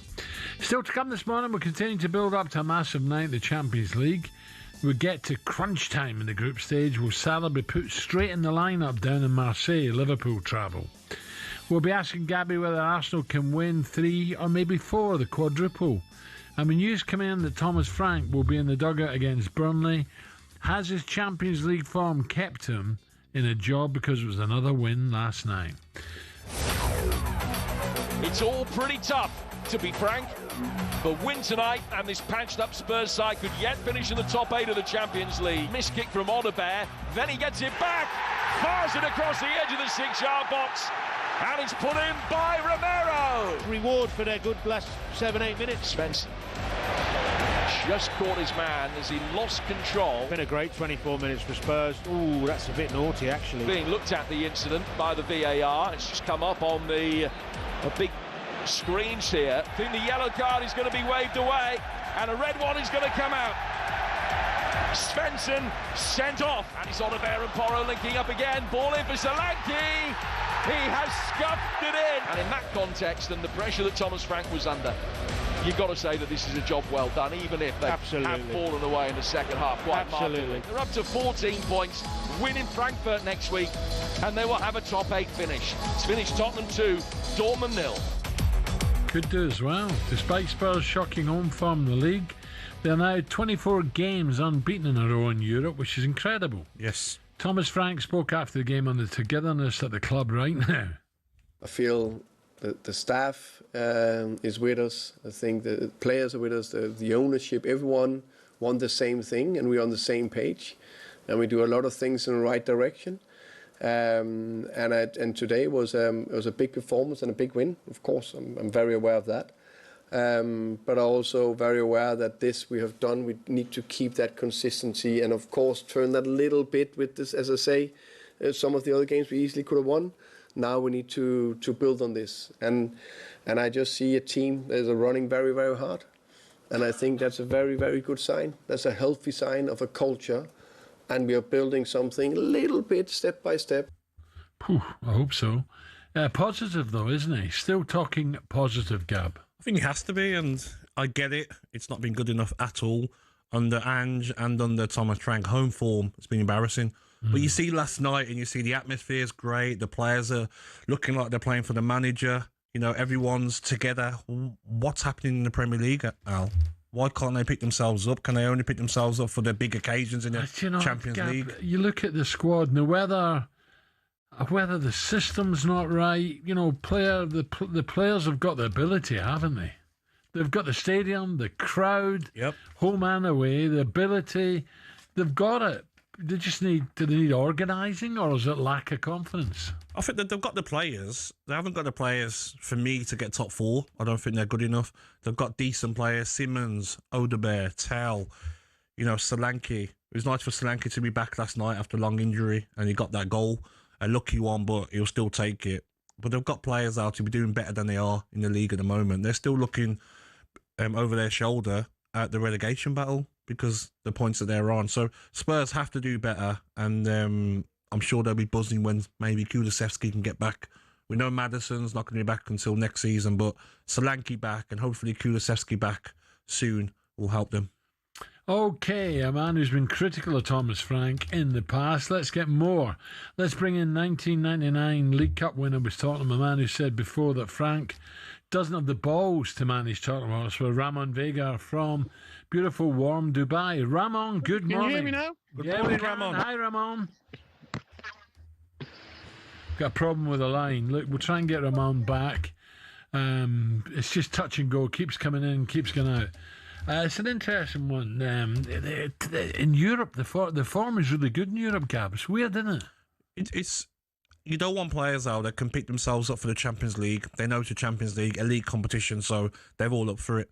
But they play West Ham on the weekend. It's a local derby and they can't. Well, let me just put this to you, because even in your day, Gab, it was a lot less. When I played, you know, the derby first 6, 7, 8 minutes was frantic, wasn't it? Yes. You get your elbows in, you get your boot in, you know, it was frantic.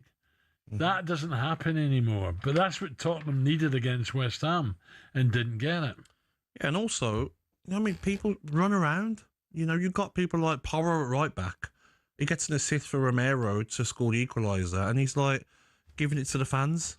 Hang on a second, mate. The performances you've been putting in, arguing with your teammates, storming. Well, I'd be embarrassed to do that. Yeah, and like they just need to all reset themselves.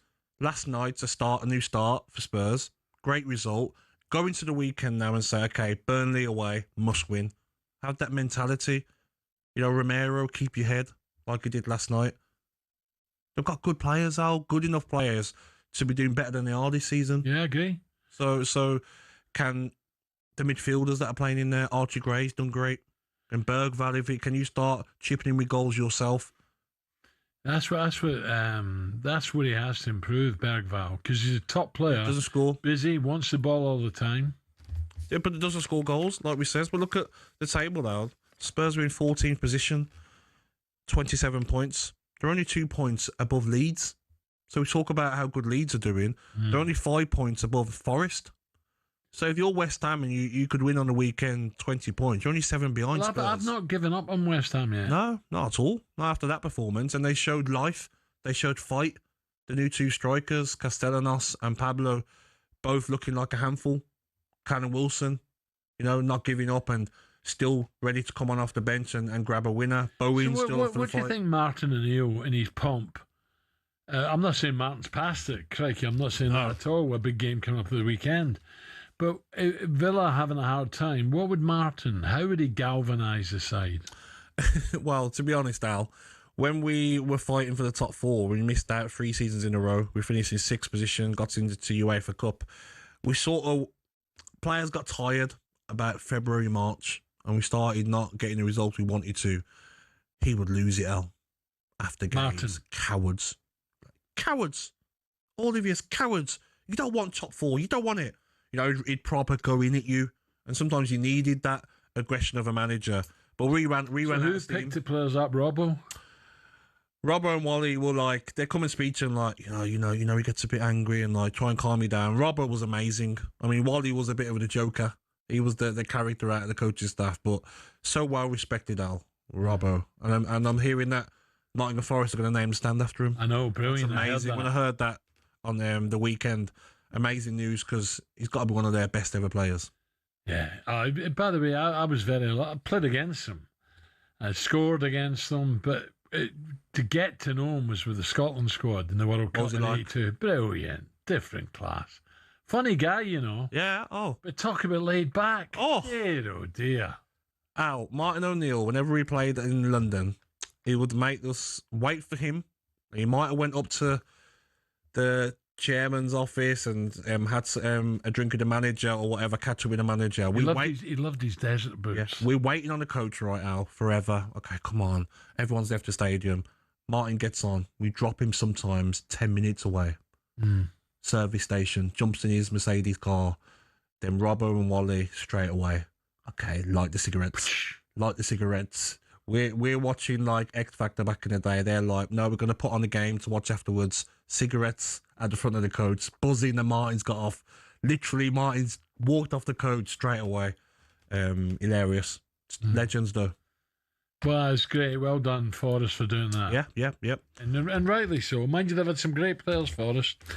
Coming up is this Arsenal team proving itself as one of the greatest ever Premier League side. Well, hold on a minute. Whoa. Let them first. We'll discuss that next. What's wrong with you lot?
Morning. Now, in the world of boxing, Tyson Fury has recruited a Chinese kickboxer as a sparring partner ahead of his comeback. The Gypsy King is currently training hard out in Thailand as he gears up for a return to the ring in the first quarter of 2026. Here is Tyson speaking at the beginning of January about his return to the sport. For me, there's nothing else other than fight game. I love this fight game. It's not for financial gain. I could have retired 10 years ago. Made an absolute fortune. It's not about the money, although I always want a good deal, for sure. It's mainly about the love of the fight game and the sport. I'm 37 and 38 this year. I'm older, but I love to fight. I have zero other interests, only fighting. I was born and raised to fight. My destiny lies within the fight game. Yeah, I'm trying to get my head around this one, Gab. I think he's a great talker. Yes. I've enjoyed his company when I've interviewed him. Really have. What has he got to prove now? I don't think it's about anything to prove. I look at Tyson Fury and he's spoken amazingly about mental health and his own problems and how he needs to train for his mental health. And I think he's just going to fight as long as he can now. As long as his body lets him. Why not? He's the sort of guy that, like, even when he retires... Yeah, you can get hurt, seriously. Yeah, but someone like him, like he says, has been born to fight. And what's he going to do if he retires? Say he stays retired, what's he going to do? He's still going to want to go and train every day to keep fit. He's not going to be one of those that wants to, like, okay, let yourself go and just relax now. He's going to be on it for his own mental health, wants to be out there training hard.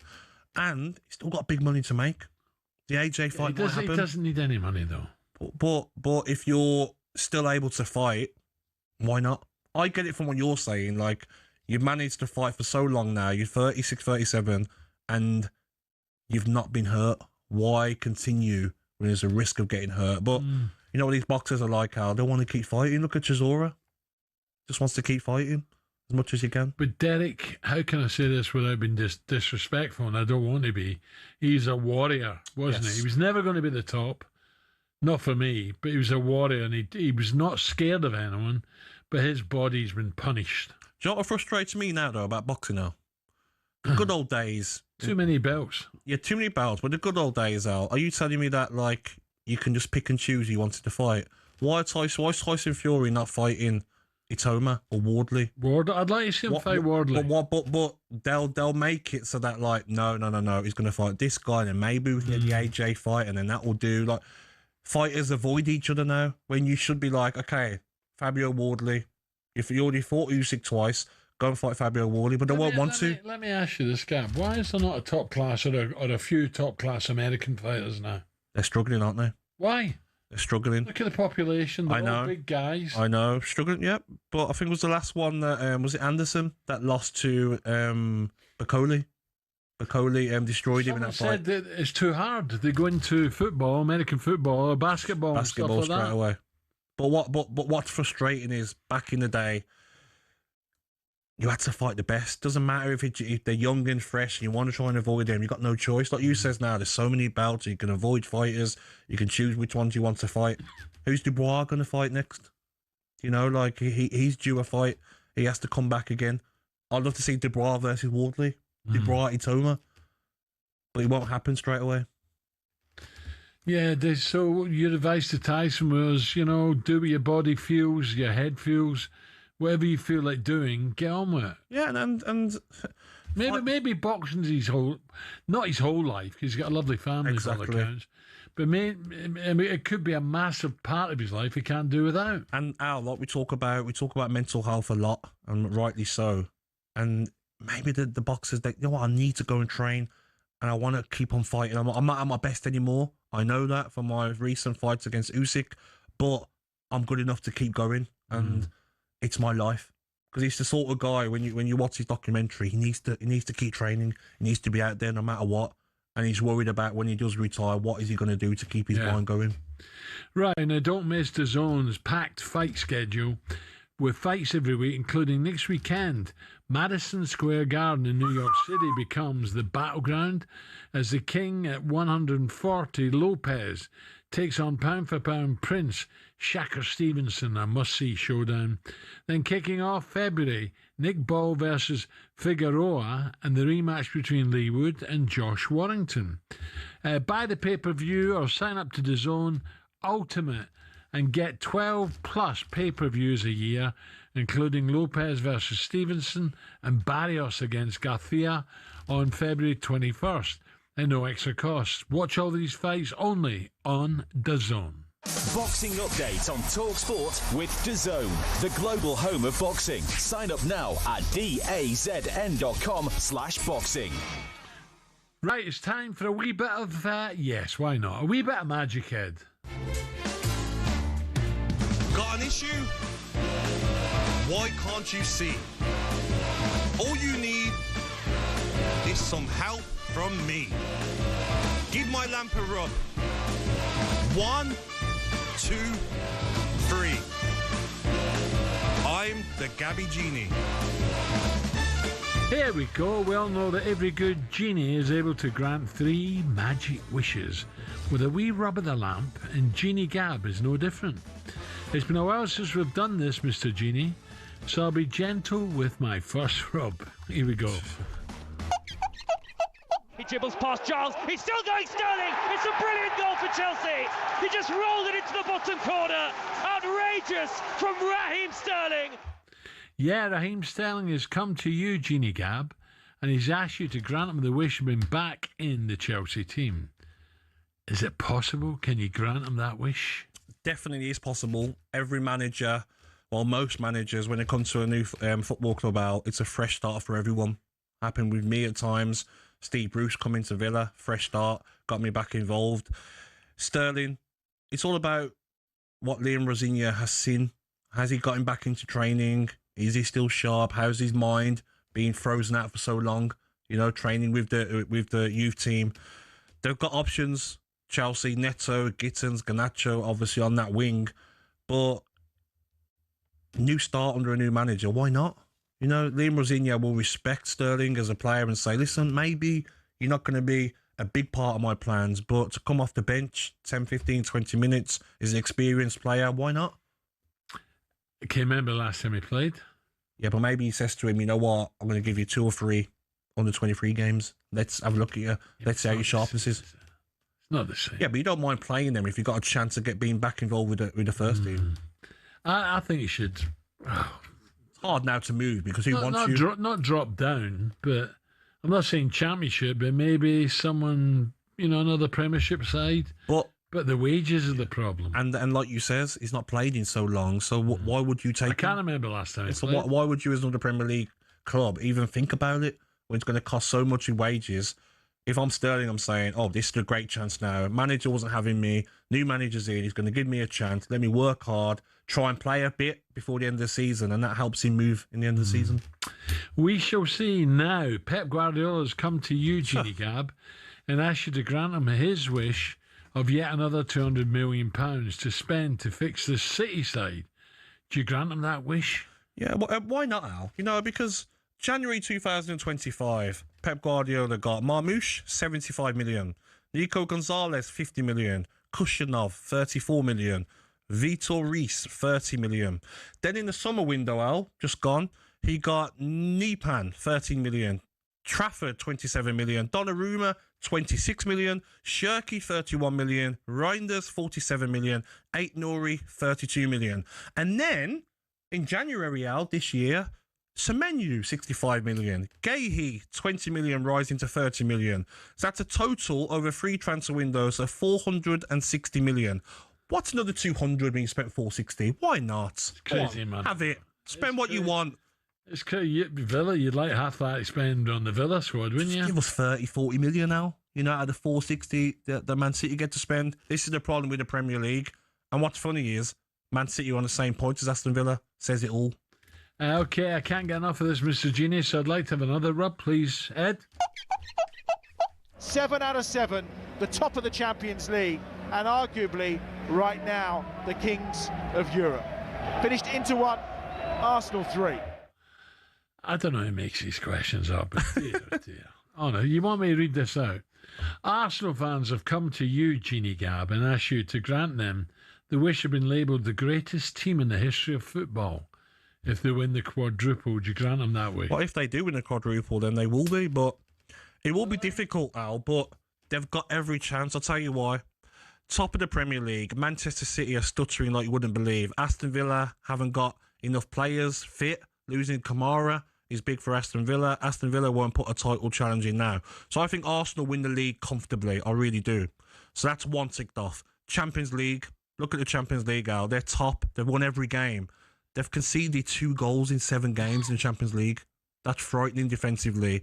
Inter Milan, who are probably one of the favourites for the Champions League, poor last night. Real Madrid aren't anything to worry about. Barcelona defensively still poor. I think Arsenal are the favourites for the Champions League. I think they will win that.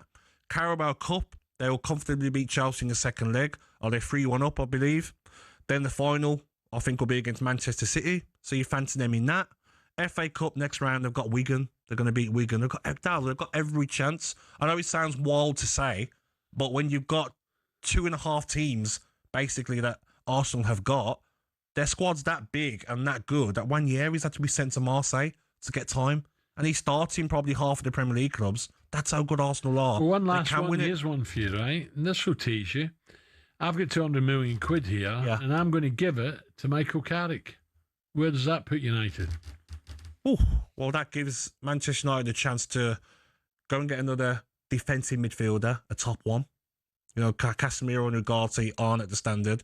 That gives them maybe to go and get centre-half, a proper centre-half. Yoro, I'm not sure about. Sandro Martinez is okay. Can they also go and get... Can they also go and get a top right-back? Because Dalot, he can do a job, but he's not at the level. That gets Manchester United probably top 3. There you go.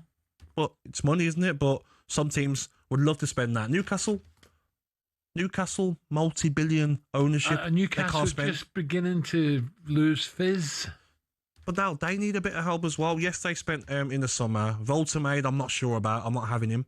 I think he's too slow, too sluggish. He's not good in the air for someone that's 6'6". Anthony Gordon's not performing. Defensively, they don't look strong as they used to. But Eddie Howe will be thinking, wouldn't it be nice every window to spend 150 million? Okay, 9:30 coming up. We'll see if we can cheer Gabby up by bringing you the latest on Villa's striker search.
every good signing a club makes, there's bound to be a few that don't work out. Manchester United have certainly had their fair share of those, especially since the end of their golden age under Sir Alex Ferguson. Here are some of the Red Devils' worst signings since Fergie. First up, Alexis Sanchez. He'd averaged almost a goal every 2 games for Arsenal, but in his 45 matches for United, he only bagged 5. Next up, Radamel Falcao, dubbed El Tigre, or the Tiger. But at Old Trafford, he was a little more pussycat, to be honest. All the Colombian managed in 29 games was 4 goals. Moving on, things couldn't have gone worse for Jadon Sancho at United, with just 12 goals in 83 games. And it all ended after that very public spat with then-manager Erik ten Hag. Next, Ten Hag probably thought he was wise in sticking to what he knew when he brought in Antony from former club Ajax. But the £86 million Brazilian has really not been able to hack it in the Prem. The curse of the famous number 7 shirt has also had its share of victims. As well as the aforementioned Sanchez, Memphis Depay found he couldn't follow in the footsteps of Ronaldo, Cantona, Beckham and Best. He netted just 7 in 53 appearances. And those are just a few examples. To be honest, the list could go on and on. Unfortunately, that's probably why Man United haven't won the title for over a decade, and why it might take a few more years before they're in contention again.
24 minutes to 10. Gab, you been paddling?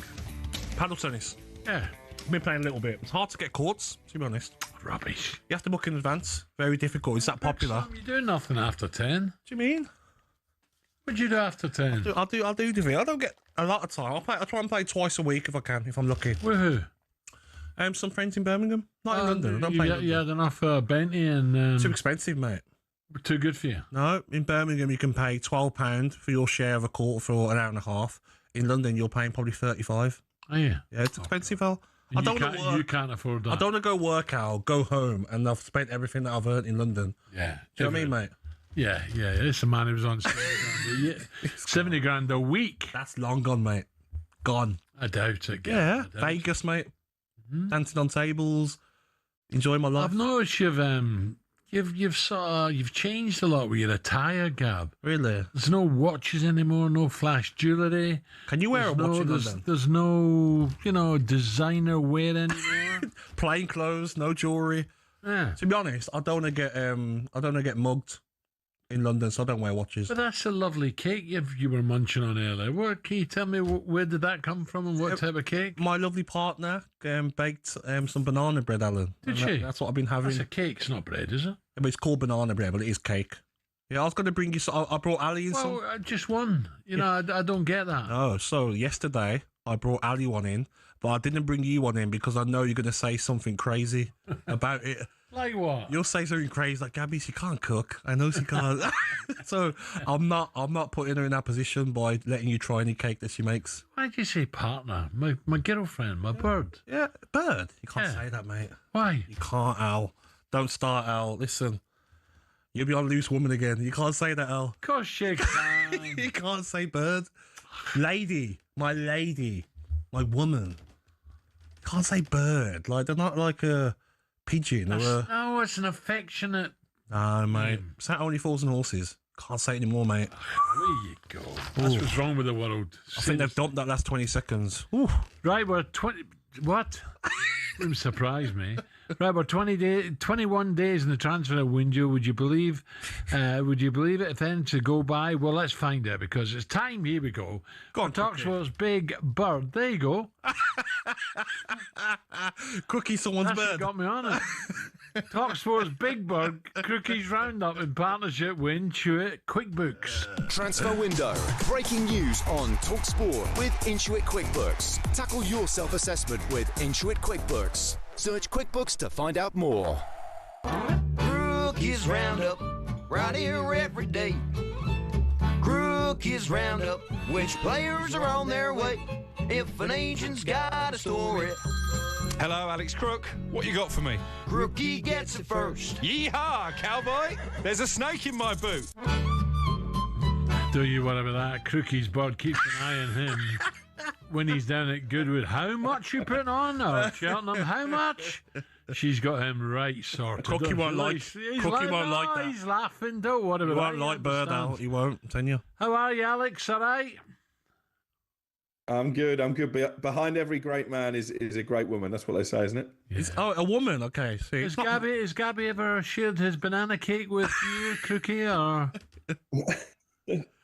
no, I thought he'd be sharing tissues. To be honest, after Villa got hammered by Everton at the weekend, I'm impressed he's managed to come into work. Man United will win the game. Get lost, Crookie. Right, here we go. Let's start up our roundup with Alex. Let's start with the Thomas Frank latest. Where are we with that? Well, it was a much-needed win, wasn't it, for Thomas Frank and the Spurs last night? I have to say, a brilliant performance, a little bit unexpected. And the information we have is that Thomas Frank will be in charge for Burnley away at the weekend. I think he's brought himself a little bit of time. There are still members of the board who I think are uncertain about his future long-term, but equally, there are still some in the hierarchy who are pushing for patience. I think the key is how Tottenham react from here. If they go to Burnley and win and their away record by and large is good, then again, you would imagine that Thomas Frank will stay on. But if they go there and lose to Scott Parker's team, who aren't exactly drunk in victories this season, then I think the pressure will be right back on again. Well, Alex, I was just thinking, I don't want him to lose his job, although it's not going well, we know that. But, you know, these directors who make the decision, he'd be on a right few quid, so they've got to find that and say thank you, but it's over. And you think, well, who's around? And I keep thinking, Alonso. Would this, if you were Alonso, would this not be a great time to take over a big football club like Spurs?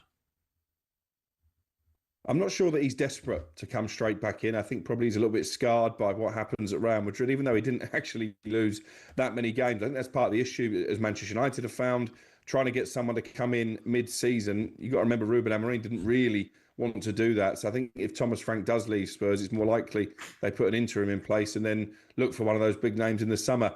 You know him, Al. I keep hearing Mauricio Pochettino and a fairy tale return to Tottenham. He would love to. Don't worry about that. He's made it clear. He would love to. He'd walk back. Crookie, can we move on to a bigger club than Spurs, Aston Villa? Tammy Abraham, Mateta, Leon Bailey, PSR rules and restrictions on Aston Villa. Can you explain a bit to us, please, mate? Yeah, I mean, obviously they want more firepower, that they're a bit too reliant on Ollie Watkins at the moment. They let Daniel Marlon go, and I think he scored for Roma the weekend when Villa was toiling a bit against Everton.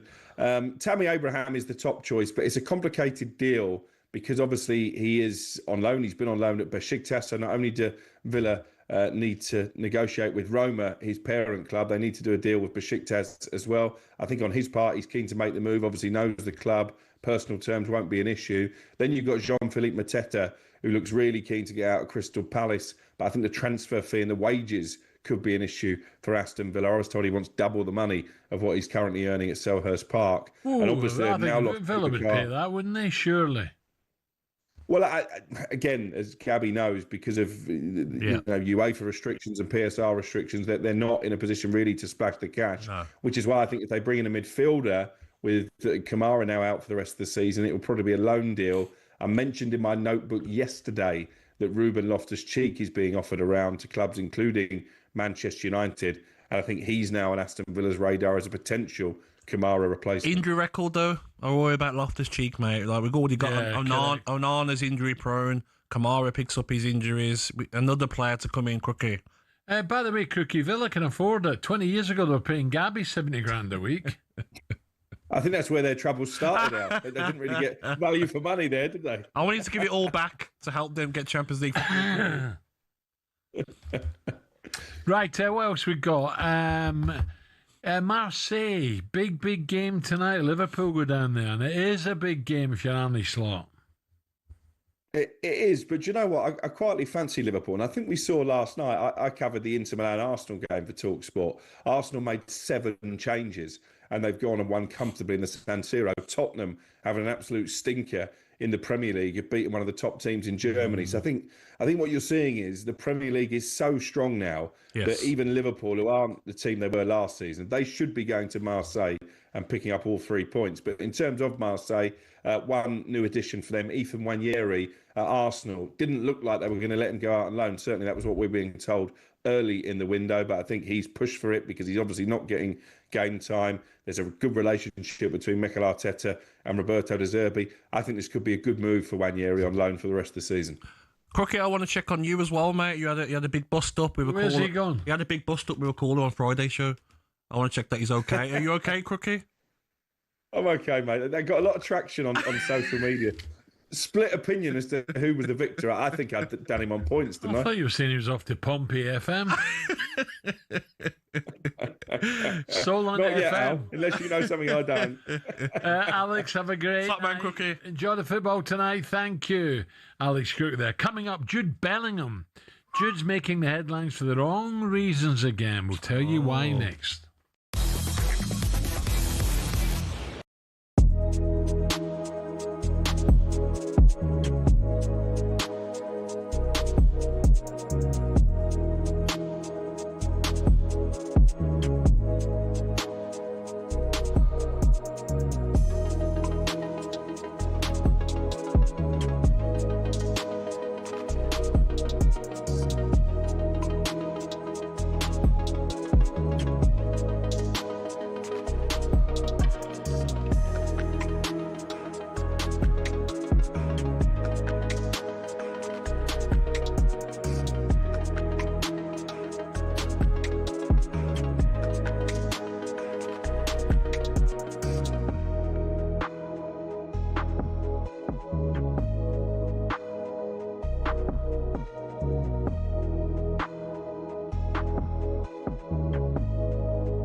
10 minutes to 10. Cut's flown by this morning.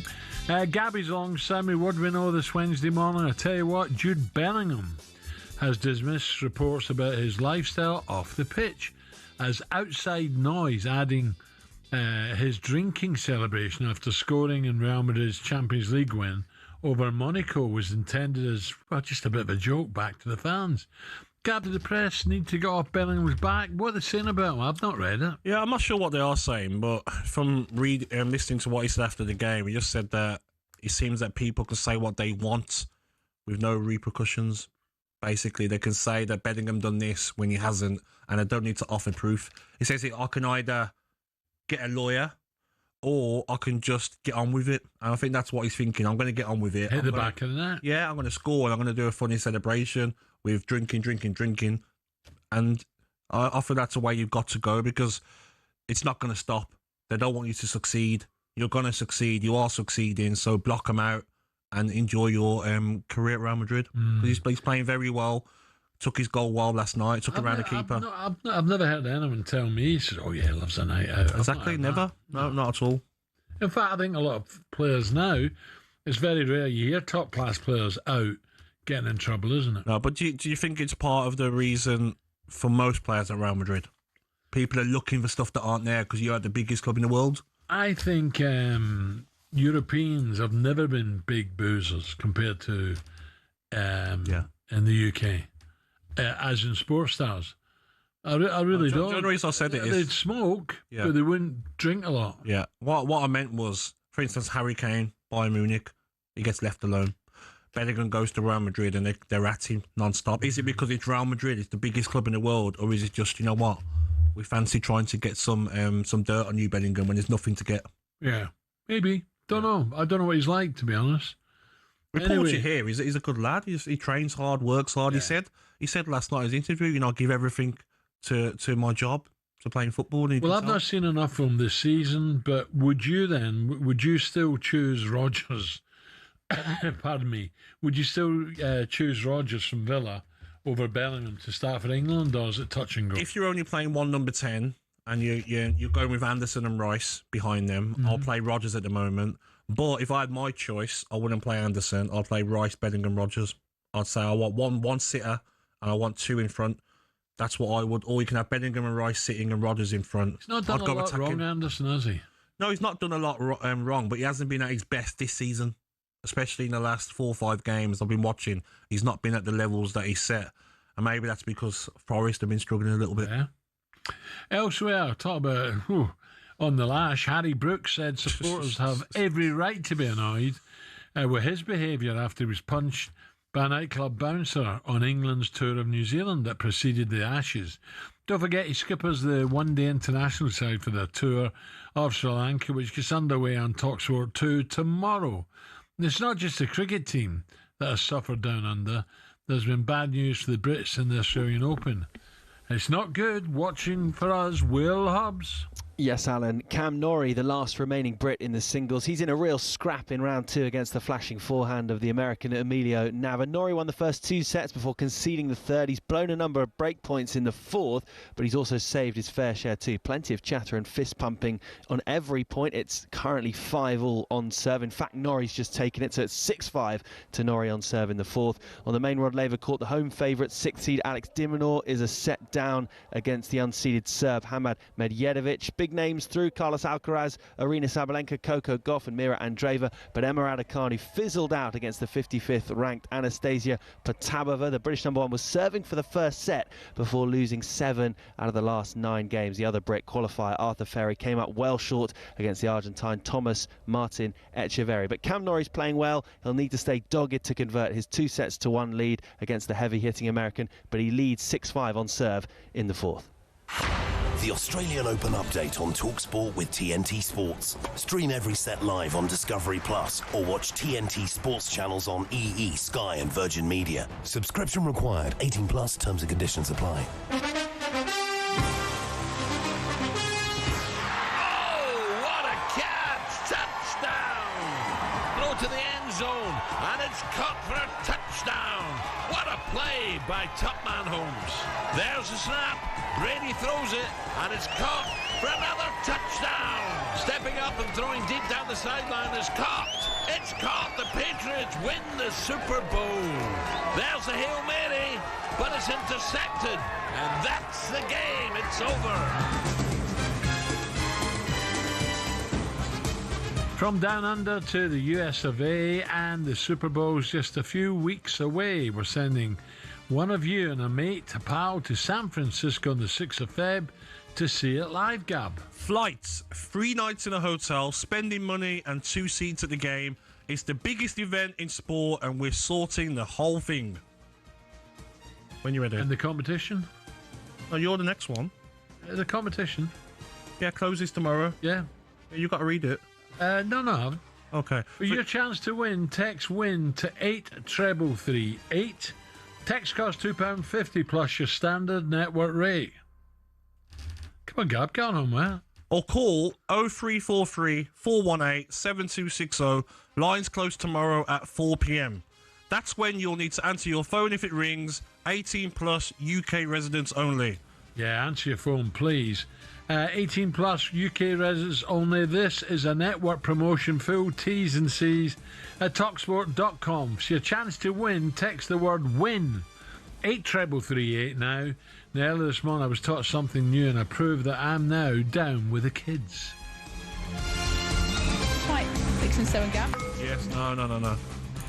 Not doing it. I'm not doing it. How many goals would you expect Erling Haaland to put past Bolo? Maybe 6 or 7? It was an important win for Tottenham, wasn't it? Yes. Borussia Dortmund. Many. How many new signings do you think they need to bring in? 6 or 7? What do you reckon, Al? 6 or 7? Mo Salah could return for Liverpool tonight. Would you put him straight back into How many games has he missed? 6 or 7? God's sake. What's going on now?